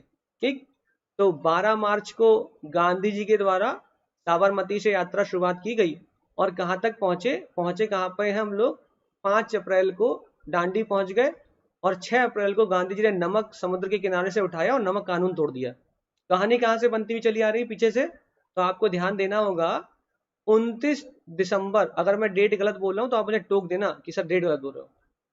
29 दिसंबर 1929, और आप मुझे टोक सकते हो अगर मैं डेट गलत, फिर से बोल रहा हूं, अगर यह डेट आपको गलत दिखाई दे तुरंत टोकना कि सर डेट गलत बता रहे हो। 29 दिसंबर 1929 को रावी नदी के तट पे पंडित जवाहरलाल नेहरू के द्वारा झंडा फहराया गया। क्या ये डेट सही है? क्या यह डेट सही है? देखो खेलेगा एग्जामिनर, उसे पता है 29 और 29 और बड़ी मैचिंग में खेलोगे तो 29 दिसंबर 1929 को पंडित जवाहरलाल नेहरू के द्वारा रावी नदी के तट पे झंडा फहराया गया। क्या ये स्टेटमेंट सही है? अच्छा ठीक है, एक ज्योति शुक्ला जी कह रहे हैं सही है कोई बात नहीं। विवेक कुमार कह रहे हैं 30 दिसंबर, कोई बात नहीं। अमित श्रीवास्तव जी कह रहे हैं सही है। ये बड़ी दिक्कत, कष्ट है मुझे बहुत। चलो, आप जो जो मेरे साथ पढ़े हैं, आकांक्षा जायसवाल 30 दिसंबर, अंकुश श्रीवास्तव कह रहे हैं सही है। अरे हमारे वाले बच्चे कहाँ हैं? स्टडी बाई हिमांशु सर 30 दिसंबर, अरे हमारे वाले बच्चे कहाँ हैं? वेरी गुड, लालमणि कुमार अब आया कोई, वेरी गुड। ज्योति शुक्ला बहुत बढ़िया, विशाल त्रिपाठी बहुत बढ़िया, सूर्यकांत वर्मा बहुत बढ़िया, ज्योतिका शुक्ला, अब सही जगह पे आए हैं लोग। ध्यान रखो 31 दिसंबर 1929 है। 29 30 में बहुत कंफ्यूज रहोगे, जीवन पर्यंत रहोगे, तो इसको भूल जाओ। 31 दिसंबर 1929 में पंडित जवाहरलाल नेहरू के द्वारा रावी नदी के तट पे लाहौर अधिवेशन के दौरान झंडा फहराया गया। और वहां पर लाहौर प्रस्ताव के अंतर्गत हम गोलमेज सम्मेलन का बहिष्कार करते हैं, यह प्रस्ताव पारित किया गया। और सविनय अवज्ञा आंदोलन को लॉन्च करने की बातें की गई, जिसके उपरांत गांधी जी को सविनय अवज्ञा आंदोलन लॉन्च करने के लिए नेतृत्व सौंपा गया। गांधी जी के द्वारा उस वक्त के वायसराय लॉर्ड इरविन को अपनी 11 सूत्रीय मांगों को भेजने का मतलब उनके द्वारा 11 सूत्रीय मांगे भेजी गई कि हमारी ये 11 सूत्रीय मांग है, इन पर अमल किया जाए। और उन 11 सूत्रीय मांगों में एक मांग रखी हुई थी कि नमक पर से कर हटा दो। क्योंकि वायसराय के द्वारा इन मांगों पर किसी भी प्रकार की प्रक्रिया नहीं दी गई, इसलिए गांधी जी के द्वारा साबरमती में अपने चूजन, कितने फॉलोअर थे कोई मुझे बताएगा? फॉलोअर कितने थे? 78 फॉलोअर थे कि 72 फॉलोअर थे? कोई मुझे बताएगा कितने फॉलोअर थे जिनके साथ गांधी जी ने यात्रा शुरू करी थी? 72 फॉलोअर थे कि 78 फॉलोअर थे? क्योंकि क्वेश्चन पूछा जाता है ये कि बताइए नमक सत्याग्रह के दौरान कितने चूजन फॉलोअर को लेकर गांधी जी ने यात्रा की शुरुआत करी? तो आपको बताना है 78 है कि 72 है। देखो फिर कंफ्यूजन। ज्योतिका शुक्ला जी ठीक, कई बार कई कंफ्यूजन में चले जा रहे हैं लोग। 78 फॉलोअर, ठीक। ध्यान रखो ऐसी गलतियां मत करो। 72 वाला वो इंडियन नेशनल कांग्रेस वाला दौर है, जहां पर पहली बैठक में इतने 72 लोगों ने पार्टिसिपेट किया। 78 फॉलोअर के द्वारा 78 फॉलोअर्स के साथ गांधी जी ने यात्रा की शुरुआत करी। और इस यात्रा के दौरान मैंने आपको बताया, गांधी जी जैसे ही अपनी पदयात्रा पर निकले हैं तो रास्ते में मंजरी सेना, जादुई लालटेन, वानर सेना, इन सब के द्वारा गांधी जी का रास्ते में स्वागत किया गया। गांधी जी 5 अप्रैल 1930 को पहुंचे डांडी। 6 अप्रैल 1930 को समुद्र से नमक उठाया, नमक कर तोड़ दिया। इसके बाद गांधी जी का कहना था कि मैं चाहता हूं नमक कानून तोड़ने के उपरांत भारत के हर एक स्थान पर सविनय अवज्ञा आंदोलन छेड़ दिया जाए। सविनय अवज्ञा आंदोलन छेड़ा गया। भारत में उत्तर पश्चिम प्रांत में खान अब्दुल गफ्फार खान, जिन्हें सीमांत गांधी या फ्रंटियर गांधी भी कहा जाता है, इनके द्वारा कोई मुझे बता सकता है कौन सा आंदोलन था? खुदाई खिदमतगार या उसे लाल कुर्ता आंदोलन भी कहते हैं, के द्वारा सविनय अवज्ञा आंदोलन का सहयोग किया गया। मालाबार के तट पे केरल में, मालाबार के तट पे केरल में वायकम सत्याग्रह के हीरो, कोई मुझे बता सकता है कि वायकम सत्याग्रह के हीरो का नाम क्या था? वायकम सत्याग्रह के हीरो का नाम क्या था? अब हवा लगेगी, अब हवा लगेगी। वायकम सत्याग्रह के हीरो का नाम क्या था?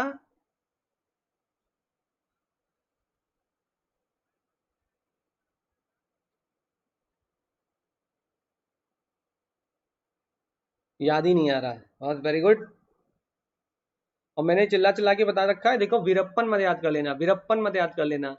के केलप्पन, वायकम सत्याग्रह के हीरो के केलप्पन के द्वारा केरल राज्य में मालाबार तट पर नमक कानून का सहयोग किया गया। मतलब यहाँ पर इन्होंने पर यात्रा करी और गांधी जी के सिविल डिसोबीडियंस मूवमेंट का सहयोग किया।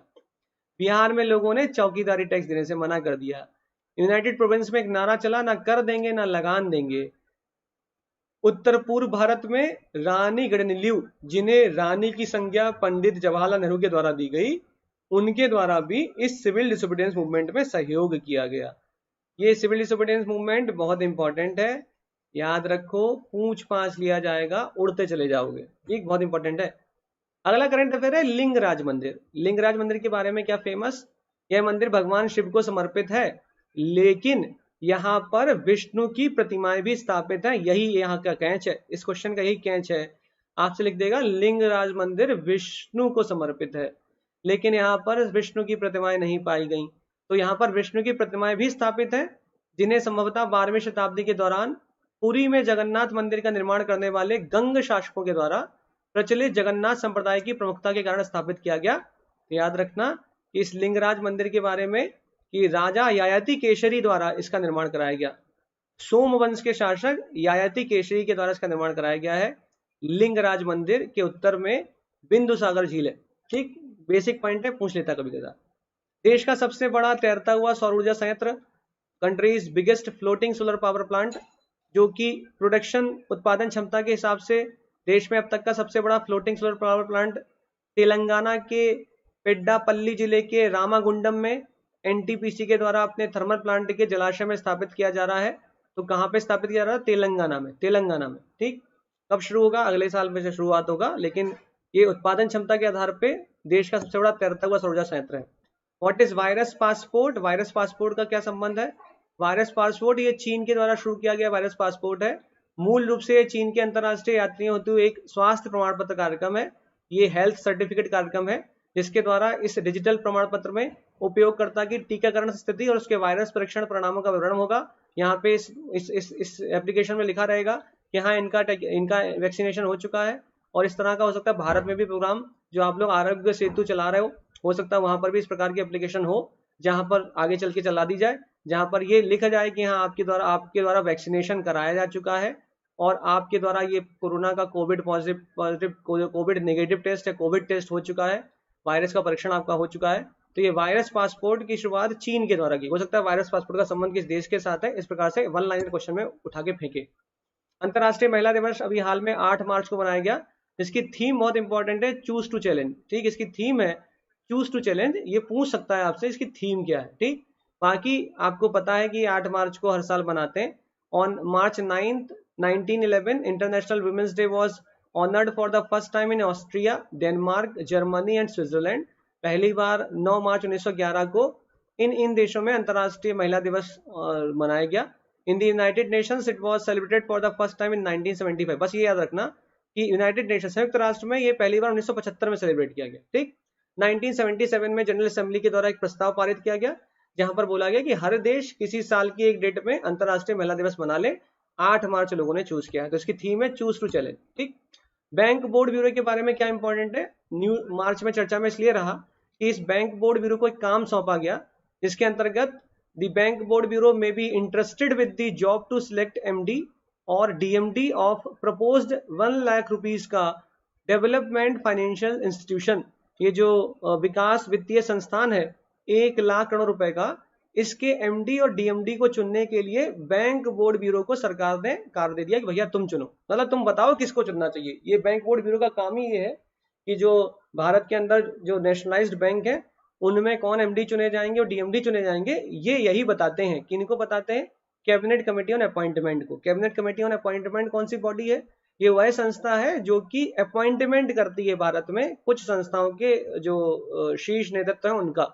ध्यान देना, कैबिनेट कमेटी ऑन अपॉइंटमेंट का अध्यक्ष प्राइम मिनिस्टर होता है। कैबिनेट कमेटी ऑन सिक्योरिटी का अध्यक्ष प्राइम मिनिस्टर होता है।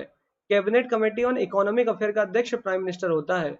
तो डिपार्टमेंट ऑफ साइंस का अध्यक्ष प्राइम मिनिस्टर होता है। डिपार्टमेंट ऑफ एटॉमिक एनर्जी का अध्यक्ष प्राइम मिनिस्टर होता है। न्यूक्लियर कमांड अथॉरिटी का अध्यक्ष प्राइम मिनिस्टर होता है। नीति आयोग का अध्यक्ष प्राइम मिनिस्टर होता है। National commission for population control prime minister.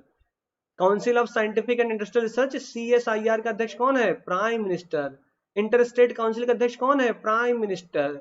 तो कई सारी संस्थाओं का भारत में अध्यक्ष होता है भारत का प्रधानमंत्री।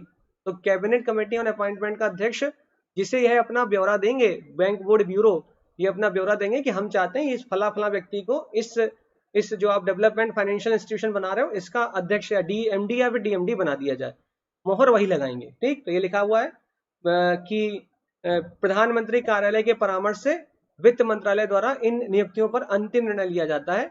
तो ये प्रधानमंत्री कार्यालय के परामर्श से होता है। ठीक है, तो प्राइम मिनिस्टर ऑफिस के कार्य मतलब वही कैबिनेट कमेटी अपॉइंटमेंट करेगी। तो ये बैंक बोर्ड ब्यूरो के बारे में क्या है याद रखना, ये बैंक बोर्ड ब्यूरो 2016 में इसकी स्थापना हुई। मोस्ट इंपॉर्टेंट पॉइंट, एक स्वायत्त निकाय है, ऑटोनॉमस इंस्टीट्यूशन है। इसकी स्थापना आरबीआई के द्वारा नियुक्त नायक कमेटी की सिफारिशों के आधार पर की गई। तो बैंक बोर्ड ब्यूरो की स्थापना नायक कमेटी की सिफारिशों के आधार पर की गई। यह एक इंद्रधनुष योजना का भाग है। इसका कार्य पब्लिक सेक्टर बैंक और सरकारी स्वामित्व वाले वित्तीय संस्थानों के पूर्णकालिक निदेशकों, मतलब जो एमडी हैं, जो पूर्णकालिक हैं, तथा गैर कार्यकारी अध्यक्षों की नियुक्ति के लिए सिफारिश करना, सिफारिश करती है। ठीक, ध्यान रखना, बैंक बोर्ड ब्यूरो के अंतर्गत एक अध्यक्ष होता है और 3 पदेन सदस्य होते हैं। इसको जरूर याद रखो, एक अध्यक्ष होगा और 3 पदेन सदस्य होंगे, अर्थात सार्वजनिक उद्यम विभाग के सचिव, वित्तीय सेवा विभाग के सचिव और भारतीय रिजर्व बैंक के उप गवर्नर। इन 3 लोगों के नाम मैंने आपको बता दिए। ये 3 लोग कौन होते हैं? तो एक अध्यक्ष होगा और 3 मेंबर होंगे। इसके अतिरिक्त इस बोर्ड में 5 विशेषज्ञ सदस्य, स्पेशलाइज्ड लोग भी होंगे, जो कि जिनमें से इन 5 में से जो 2 होंगे वो प्राइवेट इंस्टीट्यूशन से होंगे, प्राइवेट क्षेत्रों से चुने जाएंगे। ठीक, तो ये कहानी भले ही याद ना रह पाए, लेकिन ये कहानी याद रखो, पूछी जाती है। ठीक, पूछी जाती, बहुत बार पूछी, यूपीएससी ने पूछा है क्वेश्चन। आगे चल रहे हैं सर, ये सब याद कैसे रखें? शैलेंद्र सिंह चौहान जी, अगर आपने कहानी सुन रखी होगी तो आपको याद हो जाएगा, और आपने कहानी नहीं सुन रखी होगी तो याद नहीं होगा। कहानी सुनी होगी तो याद हो जाएगा। कहानी में अक्सर सुनाता रहता हूँ, बैठ के कहानी सुनाता रहता हूँ। कहानी आपने सुन रखी होगी तो आपको याद रहेगा वो। यूनेस्को के द्वारा विश्व धरोहर स्थलों की घोषणा कर दी गई। भारत में 38 विश्व धरोहर स्थल हैं, 38 वर्ल्ड हेरिटेज साइट हैं, जिसमें 7 यह नेचुरल हेरिटेज साइट है। ध्यान रखना, 7 नेचुरल हेरिटेज साइट है, 7 नेचुरल हेरिटेज साइट है, 30 कल्चरल हेरिटेज साइट है और 1 मिक्स्ड हेरिटेज साइट है। ठीक, तो याद रखो, मिक्स्ड हेरिटेज साइट में कंचनजंगा सबको याद रह जाती है, या अगर मैं गलत बोल रहा हूं तो आप मुझे टोक सकते हो कि सर नहीं, पता नहीं क्या बोल दे रहे हो, कुछ भी बता दे रहे हो। जबकि जो 7 नेचुरल हेरिटेज साइट है, नेचुरल हेरिटेज साइट है, वो आपको जरूर याद होनी चाहिए। भारत में वर्ल्ड हेरिटेज साइट्स की संख्या 38 है, जहां पे 7 यह जो नेचुरल हेरिटेज साइट्स हैं, इनकी संख्या, इनके नाम आपको जरूर याद होनी चाहिए। जैसे कि फॉर एग्जांपल 7 में क्या याद रहना चाहिए आपको? केवलादेव नेशनल पार्क, यह एक नेचुरल हेरिटेज साइट है, राजस्थान। ठीक, western Ghat natural heritage site है, Kaziranga national park natural heritage site है, Manas wildlife sanctuary natural, great Himalaya national park Himachal Pradesh natural, Nanda Devi natural, 1 2 3 4 5 6, एक कोई बच गई, सुंदरवन। ठीक, 7। तो आपको ये 7 नेचुरल हेरिटेज साइट भारत में याद रखनी है। टोटल 38 है। ठीक, विवेक कुमार जी 39 नहीं है, नहीं है, नहीं है, 39 नहीं है, नहीं है, नहीं है। 2019 में आखिरी जोड़ी गई है जयपुर, 38, 39 नहीं है। ठीक, तो आगे याद रखो 38। ठीक, बाकी जो 2 अभी आप लोगों को ओरछा और ओरछा वाला बताया गया होगा और ग्वालियर वाला बताया गया होगा, वो किसी प्रोजेक्ट के अंतर्गत नाम है, वर्ल्ड हेरिटेज साइट के अंतर्गत अभी वो नहीं आएंगे।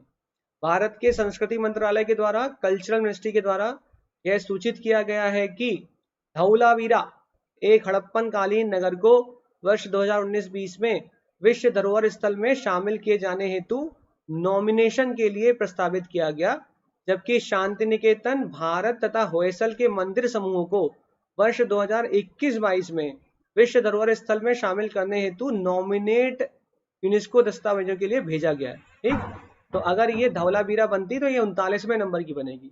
इसके नॉमिनेशन के लिए भारत ने पर्ची लगा दी है। तो प्रोसेस यही है कि पहले नॉमिनेशन होगा, उसके बाद वो नॉमिनेशन स्वीकार करेगी वर्ल्ड हेरिटेज कमेटी, उसके बाद वहां से कुछ लोग आके यहाँ पे वो करेंगे कि हाँ भैया लायक है भी कि नहीं है, उसके बाद ऑथेंटिकेशन होगा, तब वर्ल्ड हेरिटेज साइट बनाई जाएगी। ठीक, ऐसे नहीं बनती। 38 साइटें हैं भारत में करंट में, 7 नेचुरल साइट है, 1 मिक्स्ड है, 30 कल्चरल साइट है। 7 नेचुरल याद रखो, पूछी जाती हैं, गलत होता है। और धौलावीरा को भारत ने नॉमिनेट की है। ये धौलावीरा एक हड़प्पन कालीन नगर है। कहाँ पर ये धौलावीरा हड़प्पन कालीन नगर? ये आपका होमवर्क है, आपको सर्च करना है। ये बात अलग है कि हमारे इंश्योर सिविल सर्विसेज जो यूट्यूब चैनल है, इंश्योर ECS नाम से, इंश्योर सिविल सर्विसेज नाम से अगर आप वीडियो सर्च करेंगे तो वहां पर धौलावीरा कल मैडम के द्वारा पढ़ाया गया है, कहाँ पर धौलावीरा है। ठीक, वहां बताया उन्होंने कालीबंगा कहाँ पे, धौलावीरा का। द लिस्ट, ये जो वर्ल्ड हेरिटेज साइट की लिस्ट है, ये list the list is maintained by the international world heritage programme. अंतरराष्ट्रीय विश्व धरोहर कार्यक्रम के द्वारा इसे मेंटेन किया जाता है। Administered by the UNESCO world heritage committee, जबकि विश्व विरासत समिति के द्वारा इसे प्रशासित किया जाता है। कंपोज्ड ऑफ 21 यूनेस्को मेंबर, इसके अंदर इस वर्ल्ड हेरिटेज कमेटी विश्व विरासत समिति में 21 यूनेस्को मेंबर हैं, which are elected by general assembly, जो कि general assembly united nation UN general assembly के द्वारा इनको चुना जाता है। ठीक, each world heritage site remain part of the legal territory of the state wherein the site is located, and UNESCO considered it in the interest of the international community to preserve each site. To be selected a world heritage site must be an already classified landmark, unique in some respect as geographically and historically identifiable place। बकवास लिखी हुई है, बस इतना याद रखो कि बकवास नहीं लिखी, लिखा काम का है, इसलिए मैंने कहा बकवास लिखी क्योंकि आप लोड ले जाओगे। आप इतना याद रखो कि वर्ल्ड हेरिटेज साइट को कंसीडर करने के लिए अगर किसी देश में वह साइट वर्ल्ड हेरिटेज साइट है कि नहीं है, तो उसकी कोई एक हिस्टोरिकल इंपॉर्टेंस तो होनी चाहिए, ऐतिहासिक पृष्ठभूमि तो होनी चाहिए। ठीक, कि हाँ इतने हजार सालों से वो यहाँ पे स्थापित है, उसका कुछ तो कुछ यूनिक, कोई ना कोई तो यूनिक फीचर होगा उसका जो आप दिखा पाओगे, और वो यूनिक फीचर जियोग्राफिकली भी होगा, हिस्टोरिकली भी होगा, यही लिखा हुआ है। ठीक, यही लिखा हुआ है। तो कौन करता है इसका चयन? तो मैंने आपको बता दिया, विश्व विरासत समिति वर्ल्ड हेरिटेज कमेटी के द्वारा ये नॉमिनेशन को कंफर्म किया जाता है। जैसे भारत ने धौलावीरा का नॉमिनेशन किया, इसका कंफर्मेशन विश्व विरासत समिति, इसमें 21 मेंबर है, उनके द्वारा किया जाएगा। ठीक, ये याद रखना, भूलना नहीं। स्विट्जरलैंड के द्वारा अभी हाल में बैन कर दिया गया फेस कवरिंग, पब्लिक में फेस कवरिंग को बैन कर दिया गया। कुछ अपवाद भले ही हैं, लेकिन स्विट्जरलैंड के द्वारा महिलाओं, मुस्लिम महिलाओं को अब बुर्का पहनने की आजादी नहीं है। क्या ध्यान देना, अपवाद क्या है? अपवाद है कि अगर कहीं पूजा वूजा हो रही है या फिर कार्निवल फेस्टिवल होते हैं, उनमें वह बुर्के को पहन सकती हैं, वरना स्विट्जरलैंड में बुर्का पहनने पर बैन लगा दिया गया। In a recently held referendum, Switzerland has narrowly voted in favor of banning face covering in public, including the burqa और निकाब worn by Muslim women। जो ये निकाब और बुर्का पहनती हैं, देखो ये निकाब, ये बुर्का है, ये निकाब है। ठीक, दोनों के टाइप देख सकते हो, यहाँ पर आपको टोटल 7 तरह के टाइप दिखाई दे रहे हैं, जिसमें बुर्का का मतलब होता है आंख में भी एक काला पर्दा डाला रहता है, निकाब में आंखें खुली रहती हैं, हिजाब में पूरा फेस खुला रहेगा, यहाँ तक पहन लेंगे। ठीक, चदोर में आपको दिख रहा है कि ऐसे मतलब हेक्सागोनल शेप में मुंह पे दिख रहा होगा आपको, हेक्सागोनल शेप बन रहा है, दिख रहा है ना ये। और यहाँ पे दिख रहा है शायला, दिख रहा है शायला। अल अमीरा का स्ट्रक्चर पोज देख लो किस प्रकार से पहनते हैं। और खिमर, दो आपके प्री और मेंस में दोनों के लिए इंपॉर्टेंस नहीं है, लेकिन एक जानकारी आपको होनी चाहिए थोड़ी बहुत कि बुर्का और निकाब में फर्क क्या होता है। तो बैन किस पे लगा है? बुर्का और निकाब पे बैन लगा है। ठीक, हिजाब हिजाब पे बैन नहीं लगा। बुर्का और निकाब पे क्यों बैन लगा है? क्योंकि चेहरा नहीं दिखता अंदर कौन है, पुरुष है कि महिला, इसका पता तो लग नहीं पाएगा, तो पहन के चले आए बुर्का, तो पता नहीं लग रहा कौन है अंदर। तो इसलिए स्विट्जरलैंड के द्वारा बुर्का और निकाब पर मुस्लिम महिलाओं के इस पहनावे पे बैन लगा दिया गया। ठीक, पृष्ठभूमि क्या है इसकी? स्विट्जरलैंड में देश की प्रत्यक्ष लोकतंत्र प्रणाली के तहत, ये प्रत्यक्ष लोकतंत्र प्रणाली का मतलब दो तरह की डेमोक्रेसी में प्रणालियां होती हैं, एक होता है डायरेक्ट और एक होता है इनडायरेक्ट। डायरेक्ट के अंतर्गत जो लोग, जनता होती है वो डायरेक्टली रिस्पॉन्स, मतलब डायरेक्ट डेमोक्रेसी का मतलब है जनता को भार दे दिया गया कि देखो हम चाहते हैं कि स्विट्जरलैंड में मुस्लिम महिलाओं को बुर्का पर से बैन हटा दिया जाए, अब आप वोटिंग करो हटाएं कि ना हटाएं। तो रेफरेंडम करा लिया गया, जनता ने इस प्रस्ताव को पारित कर दिया रेफरेंडम के द्वारा। तो यही लिखा है, प्रत्यक्ष लोकतंत्र प्रणाली के तहत नागरिकों को अपने मामलों में सीधे तौर राय देने का अधिकार है। नागरिकों को नियमित रूप से विभिन्न मुद्दों पर राष्ट्रीय या क्षेत्रीय जनमत संग्रह में मतदान करने के लिए आमंत्रित किया जाता है। जनमत संग्रह में आमंत्रित किया जाता है। देखो भैया, जनमत संग्रह के लिए हम प्रस्ताव लेकर आए हैं कि स्विट्जरलैंड में मुस्लिम महिलाओं पर के बुर्का और निकाब से हम बैन लगाना चाहते हैं, आप सहमति दो। इसे हम लोग कहते हैं डायरेक्ट डेमोक्रेसी। प्रत्यक्ष लोकतंत्र है, जिसमें कि कई तरह की प्रक्रिया के द्वारा जनता को डायरेक्टली इन्वॉल्व किया जाता है। जबकि इनडायरेक्ट डेमोक्रेसी का मतलब होता है अप्रत्यक्ष, जहां पर हम फॉलो कर रहे हैं इनडायरेक्ट डेमोक्रेसी, जहां पर हम अपने रिप्रेजेंटेटिव संसद के अंदर भेजते हैं। हमारे नेतृत्व करने वाले लोग संसद में जाके बैठते हैं, उनको हम वोट देते हैं, वो संसद में हमारी बातों को रखते हैं। ये बात अलग है, नहीं रखते हैं लेकिन रखते हैं। ठीक, हमें तो यही मानना पड़ेगा। इस प्रकार के प्रतिबंध लागू करने वाला पहला यूरोपियन देश फ्रांस है, जो वर्ष 2011 में सार्वजनिक स्थानों पर बुर्का और नकाब प्रतिबंधित करने वाला यूरोप का पहला देश था। तो यूरोप का पहला देश कौन सा जिसने बुर्के पे प्रतिबंध लगाया, उसका नाम है फ्रांस। ठीक, तो आपको ये समझ में आ चुका होगा आई गेस। ब्रह्मपुत्र नदी के अनुप्रवाह पर China plans to build downstream dam on Brahmaputra नदिया। ब्रह्मपुत्र नदी के अनुप्रवाह पर मतलब डाउनस्ट्रीम पर चीन के द्वारा बांध निर्माण की योजना बनाई जा रही है, जिसमें ये 4 डैम आपको दिखाई दे रहे हैं, दागू, जेक्सू, जांगमू, जियाचा। तो ये आपको 4 डैम दिखाई दे रहे हैं। ये 4 डैम की लोकेशन 1 2 3 4 याद रह जाए बहुत अच्छी बात, नहीं रह जाए बहुत अच्छी बात। एक कौन सा है, डागू है, दूसरा कौन सा है, जियाक्सू है, तीसरा जांगमू है और चौथा जियाचा है। तो ये 4 डैम, जिसमें से जांगमू के डेवलपमेंट मतलब ये कुछ हद तक डेवलप हो रहा है, और बाकी 1 2 4 पे प्रक्रिया लेकर आए हैं। चीन के द्वारा प्रस्ताव रखा गया है कि हम इन स्थानों पर एक डैम बनाएंगे। तो चीन की जो नई पंचवर्षीय योजना है, जो 2021 से 25 के बीच वो लेकर आएंगे, इसमें यारलुंग जुंगमो नदी के निचले अंतप्रवाह क्षेत्र पर पहला बांध बनाने का प्रस्ताव किया गया। ब्रह्मपुत्र को भारत में प्रवेश करने से पूर्व तिब्बत में यारलुंग जुंगमो के नाम से जाना जाता है। भारत में प्रवेश करने से पहले इसको कहा जाता है यारलुंग जुंगमो। ठीक, तो नाम यारलुंग जुंगमो है किसका, ब्रह्मपुत्र नदी का। ठीक, ध्यान रखना इस चीज को। भारत में एंट्री मारेगी ब्रह्मपुत्र नदी के नाम से, तो लोहित और कुछ रिवरें जुड़ जाएंगी, तो वहां से ये दिहांग रिवरें जुड़ जाएंगी, वहां से ये ब्रह्मपुत्र नदी के नाम से बहना शुरू कर देगी। तो मैंने अभ्युदय योजना के अंतर्गत ज्योग्राफी में आपको पिछली क्लास में, जब हम लोग जूम कॉल पिछले क्लास में जब हम लोग जूम कॉल पे मिले थे, वहां पर मैंने आपको ब्रह्मपुत्र नदी के लेफ्ट और राइट बैंक ट्रिब्यूटरी बता रखी। ठीक, लोहित कहाँ की लेफ्ट राइट है, दिहांग लेफ्ट राइट है, और कई सारी नदियां जो मैंने आपको बता रखी हैं। कोस्टल, इसके अलावा चीन की इस नई पंचवर्षीय योजना में ये भी प्लान है कि एक कोस्टल न्यूक्लियर पावर प्लांट भी बनाया जाएगा। बताओ, कोस्टल न्यूक्लियर पावर, बताओ न्यूक्लियर पावर प्लांट बनाएंगे हम, एंड पावर ट्रांसमिशन चैनल भी यहाँ पे क्रिएट करेंगे। इवन चाइना ये भी कहता है कि हम इस ब्रह्मपुत्र नदी का बहाव उत्तर दिशा में लेके चले जाएंगे, तुम तक पहुंचने ही नहीं देंगे, मोड़ देंगे। आगे बढ़ोगे, कसम खाई, आगे नहीं जाएगा, चला गया, ज्यादा आगे चला गया। तो आखिर भारत और चाइना के बीच में, अब थोड़ा मेंस पॉइंट ऑफ व्यू से हम लोग आ गए कि भारत और चाइना के बीच में ब्रह्मपुत्र नदी को लेके बवाल क्यों है, आखिर क्या प्रॉब्लम है।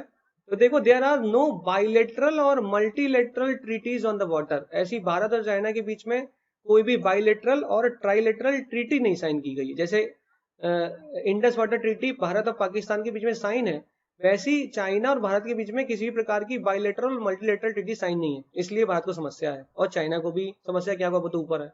China believe dam building on the Brahmaputra helps it assert claim over Arunachal Pradesh. China को ऐसा लगता है कि अगर वह ब्रह्मपुत्र पर बांध बना लेगा तो वह अरुणाचल प्रदेश में अपने क्लेम को और मजबूत दावेदारी रख सकता है। भारत का मानना है कि तिब्बत पठार में चीन की परियोजनाएं भारत में नदी के प्रवाह को कम करने की धमकी है। एक तरीके से अगर चीन यहाँ पर पावर प्रोजेक्ट बनाने की कोशिश करता है तो ये नदी के प्रवाह को रोकने का प्रयास जरूर करेगा, क्योंकि उस पानी को कहीं ना कहीं रिजर्व करने के बाद ही इलेक्ट्रिसिटी में प्रयोग किया जा पाएगा। बांधे, नहरें, सिंचाई प्रणालियां युद्ध के समय अथवा शांति काल में सह तटवर्ती देशों को खिन्नता का संदेश देने हेतु जल को एक राजनीतिक हथियार में बदल सकती हैं। ऑब्वियस सी बात है, लड़ाई होगी तो पानी रोक लेंगे, लड़ाई नहीं होगी तो पानी को खोल ही दें। बाढ़ आ जा रही है, डेटा ही शेयर नहीं कर रहे हैं, उधर बाढ़ आ रही है, हमको पता ही नहीं कि बाढ़, उधर पानी बहुत सारा भर गया है, हमको डेटा नहीं दिया गया, बांध खोल दिए गए, बह गए हम लोग सारे के सारे। नदी में प्रभाव बहुत अधिक होने पर हाइड्रोलॉजिकल डेटा साझा करने से मना करने पर संकटमय हो जाता है। अगर हाइड्रोलॉजिकल डेटा चाइना साझा नहीं करता है तो कई बार भारत में आप लोग देखते हो बाढ़ आ रही है भारत में। चीन यारलुंग जांगबो, ब्रह्मपुत्र का तिब्बती नाम है यारलुंग जांगबो, की धारा उत्तर की ओर मोड़ने पर भी विचार कर रहा है। ब्रह्मपुत्र नदी के प्रभाव परिवर्तन करने संबंधी विचार पर चीन सार्वजनिक रूप से कुछ भी नहीं कहता। भारत के उत्तर पूर्वी मैदानी इलाकों और बांग्लादेश में या तो बाढ़ से या फिर पानी की कमी से तबाही हो सकती है। तो या तो बाढ़ आ जाएगी और या फिर पानी की तबाही मतलब सूखा पड़ जाएगा। दो ही चीजें हो सकती हैं। बांग्लादेश और भारत के उत्तर पूर्वी भाग में खतरा है। तो हो सकता है आपके मेंस पॉइंट ऑफ व्यू से इंपॉर्टेंट हो सकता है कि आखिर भारत ब्रह्मपुत्र नदी पर चीन के बांध बनाने को लेकर क्यों सशंकित है और क्या क्या समस्याएं हो सकती हैं, या क्या समस्या है भारत को चाइना के साथ अगर ब्रह्मपुत्र नदी पे बांध बन जाता है। तो ये सारी समस्याएं आपको जरूर लिखनी पड़ेंगी। ठीक, पहली समस्या, दूसरी, तीसरी, चौथी, पांचवी, छठी, भले ही एक बात को दो बार घुमा के लिखो लेकिन लिखना जरूर है। फिशिंग कैट के बारे में चर्चा क्यों कर रहे हैं हम लोग, पीछे आपको ये बिल्ली दिखाई दे रही होगी, ये फिशिंग कैट है। कई बार फिशिंग कैट के नाम से आप मछली प्रजाति मार के आ सकते हो। ये मछली पकड़ने वाली बिल्ली है। एशिया की सबसे बड़ी खारे पानी की लेगून, एशिया की सबसे बड़ी खारे पानी की लेगून ओडिशा की चिल्का झील। तो एक क्वेश्चन तो यहाँ से यही मिल गया। ओडिशा की चिल्का झील के आसपास इस मछली पकड़ने वाली बिल्ली पर पहला सर्वेक्षण 1 मार्च 2021 से शुरू हुआ। तो कहां पर शुरू हुआ ये सर्वे? ये सर्वे शुरू हुआ ओडिशा की चिल्का लेक में। किसका सर्वे हुआ? पहली बार हुआ फिशिंग कैट का। फिशिंग कैट कौन है? ये बिल्ली की प्रजाति है जो मछली पकड़ती है। मछली पकड़ने वाली बिल्लियां आकार में घरेलू बिल्लियों से लगभग 2 गुनी होती हैं। अभी हाल में ही यूपीएससी के द्वारा 2020 के पेपर में वहां वहां किसी हाथी के बॉम्ब में जब वो रख दिया गया, बॉम्ब रख दिया गया, तो उसके बाद उन्होंने पूछ लिया आईएएस ने बैठा के। तो याद रखिए जो फिशिंग कैट है ये घरेलू बिल्लियों से लगभग 2 गुनी होती है। ये प्रायः उत्तरी और पूर्वी भारत के दलदली आर्द्रभूमि और पूर्वी तट के मैंग्रोव वनों में पाई जाती है। उत्तरी और पूर्वी भारत के दलदली मतलब मार्शी लैंड में पाई जाएगी और पूर्वी तट के मैंग्रोव वनों में पाई जाती है। ये आईयूसीएन की रेड लिस्ट में वल्नरेबल कैटेगरी में पड़ी हुई है फिशिंग कैट। तो हो सकता है आपसे पूछ ले कि बताइए फिशिंग कैट के संबंध में या फिशिंग कैट का आईयूसीएन में क्या स्टेटस है। कि करंट में न्यूज में रही है तो फिशिंग कैट का स्टेटस है वल्नरेबल, असुरक्षित है। ठीक है, संकटग्रस्त नहीं है, एंडेंजर्ड नहीं है, क्रिटिकली एंडेंजर्ड नहीं है, नियर थ्रेटेंड नहीं है। तो फिर क्या है? यह वल्नरेबल है, असुरक्षित है। इसका मतलब इनके संख्या में इतनी कमी नहीं है, 10,000 के आसपास तो संख्या होगी। रक्त चंदन या रेड सेंटर्स के बारे में आपको याद रखना है। क्या है रक्त चंदन? सर आपका ऑप्शनल सब्जेक्ट क्या था? हमारा optional subject. Very good, you are a good question. पहले हिंदी लिटरेचर था, उसके बाद सोशल वर्क हुआ, फिर डिफेंस हुआ, फिर पब्लिक एडमिनिस्ट्रेशन हुआ। रक्त चंदन रेड सेंटर्स क्या है? रेड सेंटर्स जिसको हम लोग कह रहे हैं पेट्रोकार्पस सेंटिलिनस, ये pterocarpus santalinus is known for its rich hue and therapeutic property. मतलब थेराप्यूटिक प्रॉपर्टी है, वहीं कुछ दिक्कत होगी तो घिस घिस के लगा देंगे। द ट्री इसकी थेराप्यूटिक प्रॉपर्टी को आप हिंदी में समझ रहे होंगे क्या कहते हैं। The tree is endemic to several district in Andhra Pradesh. ये जो पेड़ है ये एंडेमिक है। एंडेमिक कहाँ पर है? जो मूल रूप से पाया जाता है आंध्र प्रदेश में पाया जाता है and some part of Kerala, Tamil Nadu और कर्नाटक। ठीक है, तो ध्यान रखना ये जो रक्त चंदन है, पीछे आपको लकड़ी गट्ठे दिखाई दे रहे हैं, ये रेड सेंडर्स ये एंडेमिक ट्री है। कहाँ पर? ये बहुत पूछा जाता है। रेड सेंडर्स कहाँ पर पाए जाते हैं? याद रखना केरल, तमिलनाडु, कर्नाटक, आंध्र प्रदेश के क्षेत्रों में। मतलब ये आपको नीलगिरी में क्षेत्र में और आंध्र प्रदेश में ये रेड सेंडर्स पाए जाते हैं। रेड सेंडर्स का साइंटिफिक नेम इंपॉर्टेंट नहीं है, करना चाहो तो कर लो। The species was listed in appendix 2 of CITES in 1995, लेकिन बाद में इसको हटा दिया गया। अगर कोई भी प्लांट या प्रजाति स्पीसीज साइट्स के अपेंडिक्स 2 में पड़ जाती है तो उसका ट्रेड संभव नहीं होता, लेकिन अब रेड सेंटर्स का ट्रेड किया जाता है। आईयूसीएन के द्वारा इसे नियर थ्रेटेंड लिस्ट में डाल दिया गया है। इतना डीप में इसमें नहीं जाना है, लेकिन हाँ कम से कम इसके कहाँ पाई जाती है रेड सेंटर्स, ये जरूर आपको याद रखना है कि रेड सेंटर्स क्या चीज है। तो रेड सेंटर्स देखिए, कुछ और मत मार देना। रक्त चंदन है, ये ट्री है जो कि एंडेमिक है आंध्र प्रदेश, तमिलनाडु, केरल और कर्नाटक। ठीक है, ट्री है, रेड सेंटर्स कुछ और मत समझ जाना। ओपेक प्लस क्यों हाल में चर्चा में रहा? ओपेक प्लस नेशंस के द्वारा जो पेट्रोल का निर्यात है उसके लिए और वृद्धि, मतलब पेट्रोल एक्सपोर्ट में इंक्रीमेंट नहीं किया गया। ओपेक प्लस के देश भी बैठे हुए हैं, उनको लग रहा है जब तक पेंडेमिक कोविड-19 है तब तक हो सकता है पेट्रोल की मांग कम है। जैसे ही पेट्रोल की मांग बहुत बढ़ जाएगी तब हम अपनी सुविधा अनुसार इसकी आपूर्ति बढ़ा देंगे। अभी उसने उसकी आपूर्ति को नहीं बढ़ाया। आपूर्ति नहीं बढ़ाया तो भारत को बहुत कष्ट हो जाएगा। और क्यों कष्ट होगा? ओपेक प्लस नेशंस के द्वारा जब आपूर्ति को नहीं बढ़ाएंगे पेट्रोल की, तो भारत को इसलिए कष्ट है क्योंकि Bharat, India is the world's third largest मतलब थर्ड बिगेस्ट ऑयल इंपोर्टर, तीसरा आयात करने वाला, तेल को आयात करने वाला देश है।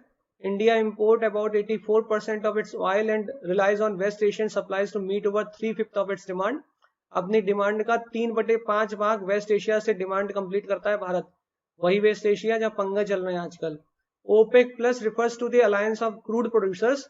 ओपेक प्लस में कौन कौन से देश हैं, जो कि जिन देशों को आपको याद रखना है, ओपेक प्लस कंट्रीज के अंदर ओपेक के अलावा जो प्लस कंट्री है कौन सी है, Azerbaijan, Bahrain, Brunei, Kazakhstan, Malaysia, Mexico, Oman, Russia, south Sudan और सुडान। ठीक, ओपेक प्लस देशों के अंतर्गत ये नाम आपको याद नहीं रखने हैं, लेकिन हाँ ओपेक प्लस भी कुछ है जो कि it refers to the alliance of crude producers who have been undertaking corrections in supply in the oil market since 2017।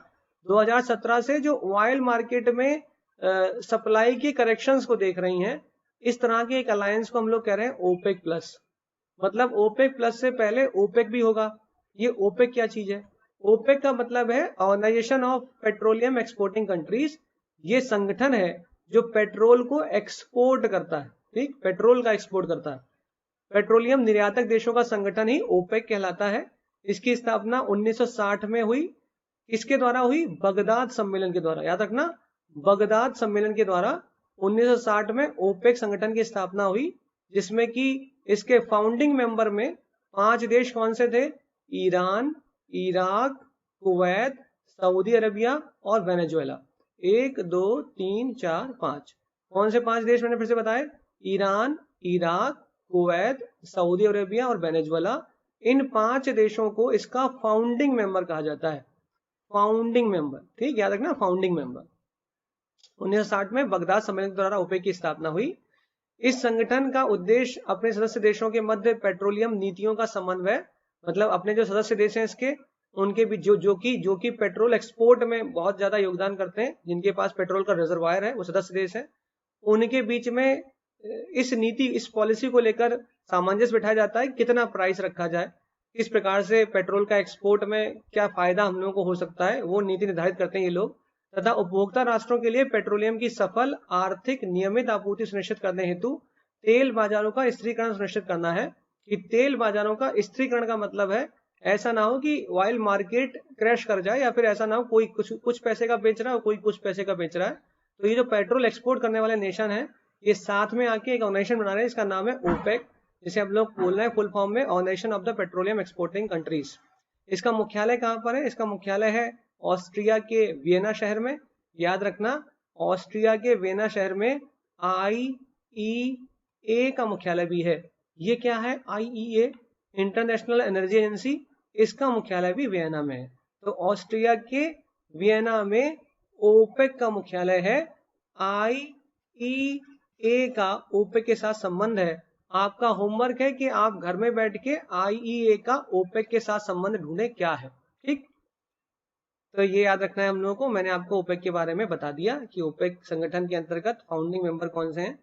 Reservoir की अगर बात की जाए, अगर वर्ल्ड क्रूड ऑयल रिजर्व की 2018 की अगर लिस्ट अगर आप लोग देखोगे, तो यहाँ पे सबसे ज्यादा रिजर्वायर किसके पास है, तो वेनेजुएला के पास 25.5% रिजर्वायर है। इसके बाद सऊदी अरबिया के पास 22.4% रिजर्वायर है। ईरान के पास इतना, इराक के पास इतना। सबसे ज्यादा रिजर्वायर किसके पास है, वेनेजुएला के पास। सबसे ज्यादा रिजर्वायर किसके पास है, वेनेजुएला, ठीक, ये याद रखना है आपको। बाकी ये डायग्राम जब मैं PDF शेयर करूंगा तो एक बार बैठ के शांतचित्त माहौल में देख सकते हैं। अगला करंट अफेयर जो कि बहुत इंपॉर्टेंट है, धीमे धीमे बच्चों की संख्या कम होगी, उसका कारण ये है कि देखो हर चीज एकदम हलवा रूप में प्राप्त नहीं हो सकती, थोड़ा तो आपको समय देना पड़ेगा, ठीक। कुछ अभागे हैं जो इसको डिसलाइक करके चले गए, और इसलिए मैं उनको अभागे कह रहा हूँ। ये उन अभागों को यही नहीं पता रहता कि क्या पढ़ रहे हैं, वो आके उनको लगता है कि हमने एंट्री मारी है, हमारा भव्य स्वागत होना चाहिए, और उसके बाद भव्य स्वागत के चलते हमको बस जैसे हम एंट्री मारे वो हमको बता दें एल सेल्वाडोर, बेटा लिख लो UPSC 2021, यही आएगा, और ये आ जाए तो हम लाइक करेंगे। वरना हमने एंट्री मारी और हमको ये नहीं नहीं नहीं नहीं, ये एल सेल्वाडोर ये तो कभी नहीं पूछेगा, हमें तो पूर्वाग्रह है, हम तो पढ़ेंगे ही नहीं, तो वो परेशान रहते हैं। El Salvador becomes first central American country to be declared malaria free. आपको याद रखना है कि एल सल्वाडोर ये पहली सेंट्रल अमेरिकन कंट्री हो गई है जिसे मलेरिया मुक्त कर दिया गया। तो एल सल्वाडोर को हाल के वर्षों में विश्व स्वास्थ्य संगठन के द्वारा मलेरिया मुक्त प्रमाण पत्र हासिल करने मतलब मलेरिया मुक्त प्रमाण पत्र दे दिया गया। यह मध्य अमेरिका का पहला देश और संपूर्ण अमेरिका में तीसरा देश बन गया है। हाल के वर्षों में बता रहा हूँ, हमेशा की बातें नहीं कर रहा हूँ। अगर करंट ईयर की बात की जाए तो यह तीसरा ऐसा देश बना है मध्य अमेरिका का, और पूरे अमेरिका की बात करूं, साउथ और नॉर्थ अमेरिका मिला लिया जाए तो कहा जाएगा कि ये तीसरा ऐसा देश बना है जिसको मलेरिया फ्री का सर्टिफिकेट दिया गया WHO के द्वारा। ठीक ठीक, इस चीज को याद रखना। इसके अतिरिक्त जो दो देश हैं जिनको इन्हीं वर्षों में मलेरिया फ्री का सर्टिफिकेट दिया गया वो है पराग्वे और अर्जेंटीना। ठीक, तो एल सल्वाडोर को अभी हाल में मिला है। इंपॉर्टेंट क्या है और किस किस देश को मलेरिया फ्री करता है WHO? तो मलेरिया एलिमिनेशन सर्टिफिकेट कैसे दिया जाता है? Is awarded to a country when the chain of indigenous transmission of the disease has been disrupted nation wide for at least 3 consecutive year. 3 साल तक अगर उस देश में ट्रांसमिशन नहीं हो रहा है, इंडिजिनस ट्रांसमिशन नहीं हो रहा डिजीज का, उस मलेरिया डिजीज का अगर ट्रांसमिशन 3 साल तक नहीं होगा तो उस देश को मलेरिया फ्री कंट्री घोषित करता है WHO। ठीक, ये याद रखना इंपॉर्टेंट है। ठीक, एल सल्वाडोर की लोकेशन क्या है? तो मैंने आपको कई बार बता रखा है कि उत्तरी अमेरिका और दक्षिणी अमेरिका के बीच में पनामा सिटी या पनामा नहर आपको मिलती है, जिसे हम लोग पनामा इस्थमस कहते हैं। अभी तक मैंने आपको स्ट्रेट बताया। स्ट्रेट का मतलब जल संधि का मतलब होता है ऐसा चैनल जो दो वाटर बॉडीज को जोड़ता है उसे हम लोग स्ट्रेट कहते हैं। जबकि ऐसी लैंड जो दो कॉन्टिनेंट को जोड़ रही होती है उसे हम लोग कह रहे होते हैं इस्थमस। ठीक, इस्थमस कह रहे होते हैं। तो नॉर्थ अमेरिका को साउथ अमेरिका से जोड़ने वाले इस लैंड को हम लोग कहते हैं पनामा इस्थमस। ये वह देश है जो मध्य अमेरिकी देश कहलाते हैं।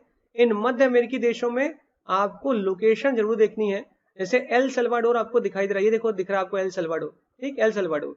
तो एल सल्वाडोर जब आपको दिख रहा है तो इसको याद रखो, एल सल्वाडोर ये है। एल सल्वाडोर के बारे में याद रखो, एल सल्वाडोर ये है। El Salvador, El Salvador, El Salvador, El Salvador. Guatemala इसके ऊपर है, याद रखो। Honduras, Nicaragua, Costa Rica, Panama. उत्तर से दक्षिण कई बार ये पूछा जाता है।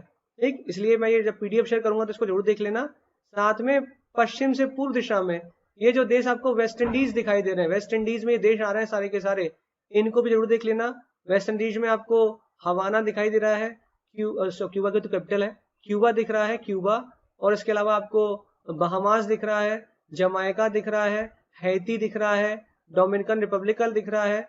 ये सारे देश कई बार पूछ लिए जाते हैं पश्चिम से पूर्व और उत्तर से दक्षिण। ठीक, तो उत्तर से दक्षिण ग्वाटेमाला उत्तर में है, उसके बाद होंडुरस है, उसके बाद एल सल्वाडोर है, उसके बाद निकारागुआ है, उसके बाद कोस्टा रिका है, सबसे आखिरी में पनामा सिटी है। तो अगर आपको यहाँ पे पनामा सिटी और कोस्टा रिका याद हो जाए और ऊपर ग्वाटेमाला और एल सल्वाडोर याद हो जाए तो भी आप काम चला ले जाओगे। लेकिन इस लोकेशन को जरूर जरूर देख लेना, जरूर जरूर देख लेना। Most important for 2021 UPSC as well as UPPSC। ठीक, याद रखना। आगे चल रहे, अब क्या बताएं, बताना ही पड़ेगा। सेरावीक पुरस्कार, सेरावीक अवार्ड यहाँ पे लिखा हुआ है, तन मन और धन से देश को समर्पित हमारे प्रधान सेवक। मैं बहुत ही विनम्रता और सम्मान के साथ इस सेरावीक ग्लोबल एनर्जी और एनवायरमेंट पुरस्कार को स्वीकार करता हूँ। तो सेरावीक ग्लोबल एनर्जी और एनवायरमेंट पुरस्कार दिया गया है, किनको दिया गया है? प्रधानमंत्री मोदी जी को दिया गया। तो PM नरेंद्र मोदी जी को 2021 का सेरावीक वैश्विक ऊर्जा एवं पर्यावरण नेतृत्व पुरस्कार, CERAWeek global energy and environment leadership award प्रदान किया गया। सेरावीक ग्लोबल वैश्विक ऊर्जा और पर्यावरण नेतृत्व पुरस्कार की शुरुआत 2016 में की गई, 2016 में शुरुआत करी गई है। यह वैश्विक ऊर्जा और पर्यावरण के भविष्य के लिए नेतृत्व और ऊर्जा की उपलब्धता, सस्ती ऊर्जा और पर्यावरण प्रबंधन के समाधान व नीतियों की पेशकश के उद्देश्य से प्रतिबद्धता को पहचान देती है। पता नहीं क्या लिखा है लेकिन कोई इंपॉर्टेंस नहीं है। डॉक्टर डेनियल येरगिन ने 1983 में सेरावीक की स्थापना की थी। 1983 से ही इसे हर साल ह्यूस्टन में आयोजित किया जा रहा है और इसे दुनिया के प्रतिष्ठित वार्षिक ऊर्जा मंच के रूप में जाना जाता है। ठीक, इसे हम लोग कहते हैं वार्षिक एनुअल एनर्जी मंच के रूप में इसे जानते हैं। साथ में 1983 से ही ह्यूस्टन में हर साल इसका आयोजन किया जाता है। 1983 में डेनियल एर्गिन ने इसे स्थापित किया। भारत में 2021 का ये पुरस्कार किसको दिया गया है? सेरावीक पुरस्कार ये मोदी जी को दिया गया। ठीक, ये इंपॉर्टेंट पॉइंट है जो आपको याद रखने हैं, जो मल्टीपल चॉइस क्वेश्चन में पढ़े रह सकते हैं। ठीक, याद रखना। ईज ऑफ लिविंग इंडेक्स, ईओली क्या है, ईज ऑफ लिविंग इंडेक्स छोड़ देते हैं, अभी फिलहाल छोड़ देते हैं, ये कौन सा प्रोग्राम है, India and Norway agree to conduct marine spatial planning in Lakshadweep and Puducherry. समुद्री स्थानिक योजना, ये समुद्री स्थानिक योजना भारत और नॉर्वे के द्वारा अगले 5 वर्षों के लिए समुद्री स्थानिक योजना के क्षेत्र में संयुक्त रूप से काम करने के लिए सहमति जताई गई है। यह 2019 में दोनों देशों के बीच हुए समझौता ज्ञापन के तहत भारत नॉर्वे एकीकृत महासागर पहल का हिस्सा है। एकीकृत महासागर पहल के अंतर्गत भारत और नॉर्वे ने ये समुद्री स्थानिक योजना शुरुआत करी है। परियोजना के लिए पायलट स्थलों के रूप में लक्षद्वीप और पुडुचेरी को चुना गया है। आपसे पूछ सकता है कि बताइए अभी हाल में ही MSP जिसे हम लोग कह रहे हैं समुद्री स्थानिक योजना, यह चर्चा में रही। मिनिमम सपोर्टिंग प्राइस मत सोचने लगना, ये चर्चा में रही कि किस देशों के बीच में भारत और किस देश के बीच में हुई और पायलट प्रोजेक्ट के रूप में किन्हें चुना गया, तो आप बोलेंगे लक्षद्वीप और पुडुचेरी को चुना गया। लक्षद्वीप और अंडमान निकोबार मत मार देना, लक्षद्वीप और पुडुचेरी को चुना गया है। और यह समुद्री स्थानिक योजना ये नॉर्वे और भारत के बीच में अगले 5 वर्षों के लिए इस प्रोग्राम पर भारत ने नॉर्वे के साथ मिलकर काम करने की प्रतिबद्धता जता दी है। ठीक, नॉर्वे जिसकी कैपिटल ओस्लो है, ओस्लो ओस्लो ओस्लो ओस्लो वही जगह है जहां पर नोबेल का शांति पुरस्कार दिया जाता है। ठीक है, ध्यान रखना, नोबेल का शांति पुरस्कार ओस्लो में दिया जाता है, जबकि नोबेल के अन्य प्राइज आपको स्वीडन की कैपिटल स्टॉकहोम में दिए जाते हैं। ठीक, हिमालयन सीरो, इसके बारे में क्या इंपॉर्टेंट है, ये आपको दिखाई दे रहे हैं हिमालयन सीरो। असम में इसको देखा गया, तो असम में हिमालयन सीरो को जब देखा गया, it is a Himalayan mammal, एक तो स्तनधारी है, somewhere between goat and an antelope, antelope और गोट के बीच में इसको आप स्तनधारी के रूप में जान सकते हो, इसे कहते हैं Himalayan serow. It has been confirmed as the newest creature to be spotted in Assam, Assam में इसे पहली बार स्पॉट किया गया, इसका नाम Himalayan serow. It was spotted in 1950 square kilometre Manas tiger reserve on December 3 दिसंबर को इसे स्पॉट किया गया था मानस टाइगर रिजर्व में। तो ये मानस की लोकेशन जरूर आपको देखना चाहिए, ये दिख रहा मानस, ये देखो मानस, ये देखो औरंग, ये देखो काजीरंगा, ये देखो काजीरंगा, और जो आपको नहीं दिख रहा है तो मैं एरो मार के बताता हूँ, ऊपर है डिब्रू सिकोहा। ठीक है, जो आपको नहीं दिख रहा है मेरे पीछे छिप गया है, वो ऊपर है डिब्रू सिकोहा। ठीक है, तो याद रखना, कई बार आपसे पश्चिम से पूर्व दिशा में इन नेशनल पार्क की लोकेशन भी पूछी जा सकती है।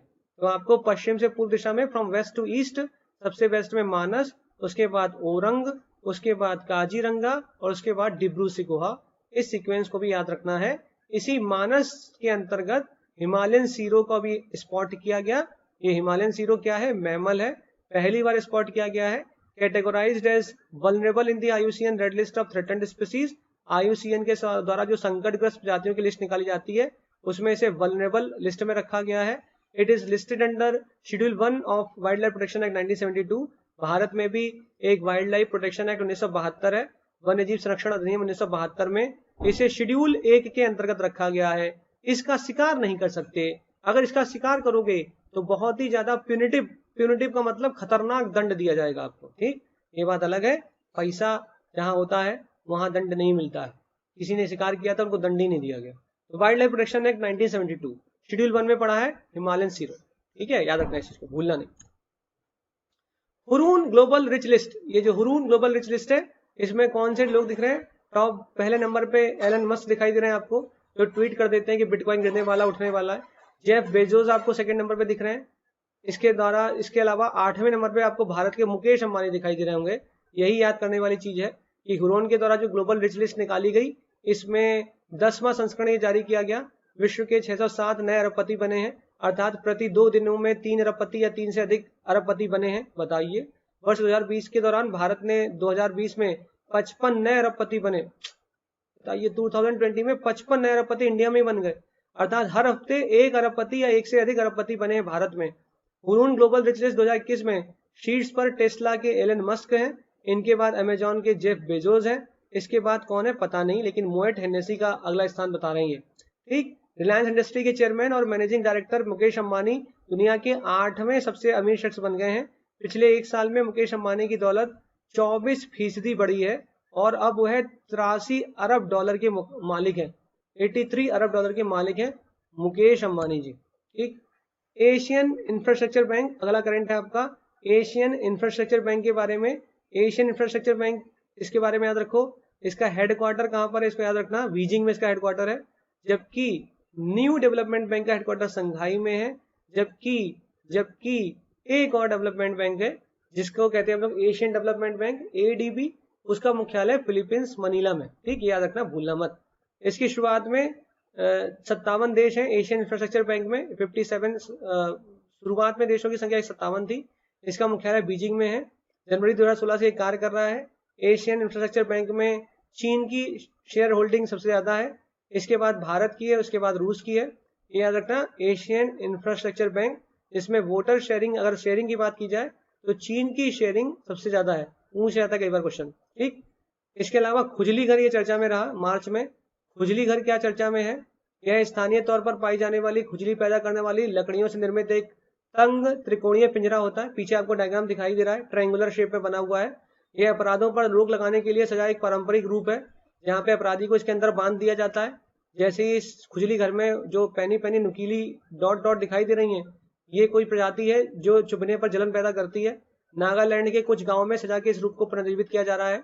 इस खुजली वाले पिंजरे को नागा भाषा में खुजली घर कहा जाता है। हालांकि प्रत्येक नागा समुदाय में इसका अलग अलग नाम होता है। नागालैंड की प्रमुख जनजातियों में से एक औ में से शीकी कहा जाता है, जिसका अर्थ है मांस ग्रह। तो औ जनजाति के लोग इसे शीकी कहते हैं। यह पिंजरा मसांग फंग की लकड़ियों से निर्मित है। मसांग फंग की लकड़ियों का यह विशेषता है कि मसांग फंग की लकड़ियां जब चुभती हैं तो शरीर में जलन पैदा करती हैं। तो खुजली घर ये हाल में ही नागालैंड की जनजातियों के द्वारा इसका प्रयोग किया गया। लोगों को सबक सिखाने के लिए बीच जगह चौराहे पे इसको बैठा देंगे, अंदर कैदी को बंद करके बांध देंगे, वहीं तड़पता रहेगा बैठा बैठा वो। विश्व वन्यजीव दिवस हर साल 3 मार्च को मनाया जाता है, वर्ल्ड वाइल्ड लाइफ डे। 3 मार्च को इस बार भी बनाया गया। इसकी थीम थी forest and livelihood, sustaining people and planet, one और आजीविका, मनुष्यों और ग्रह को संभालने वाले। इसकी थीम जरूर याद रखो, वन और आजीविका, मनुष्यों और ग्रहों को संभालने वाले हैं। 2013 में संयुक्त राष्ट्र महासभा के द्वारा 3 मार्च को वर्ल्ड वाइल्ड लाइफ डे तथा वनस्पतियों के बारे में जागरूकता फैलाने के लिए संयुक्त राष्ट्र विश्व वन्यजीव दिवस के रूप में घोषित करने का निर्णय लिया गया।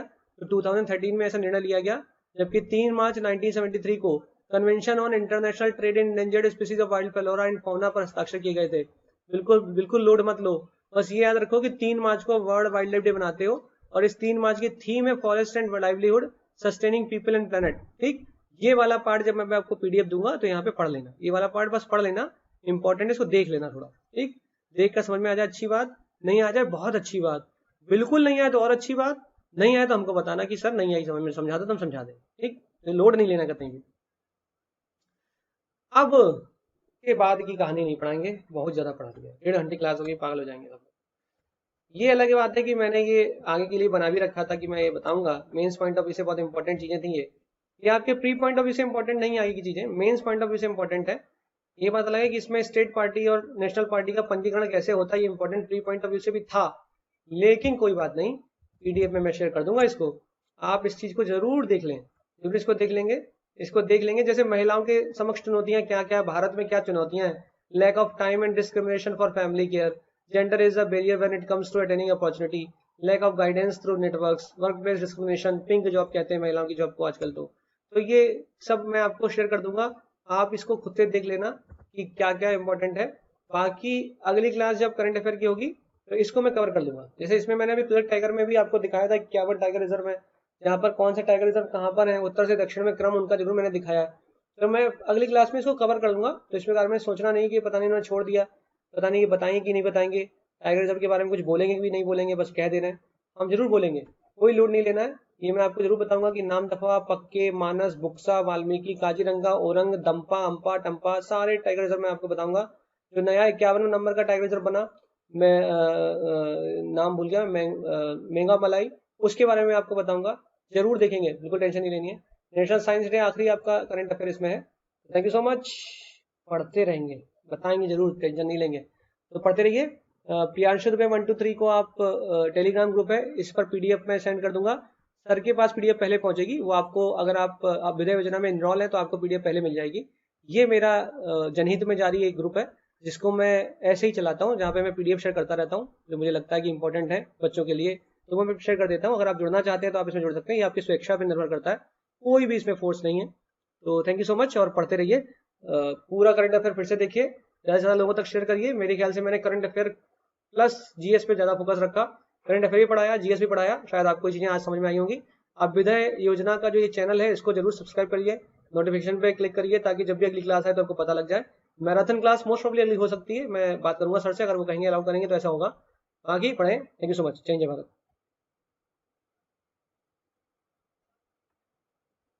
अरे अरे बैग तो जाओ।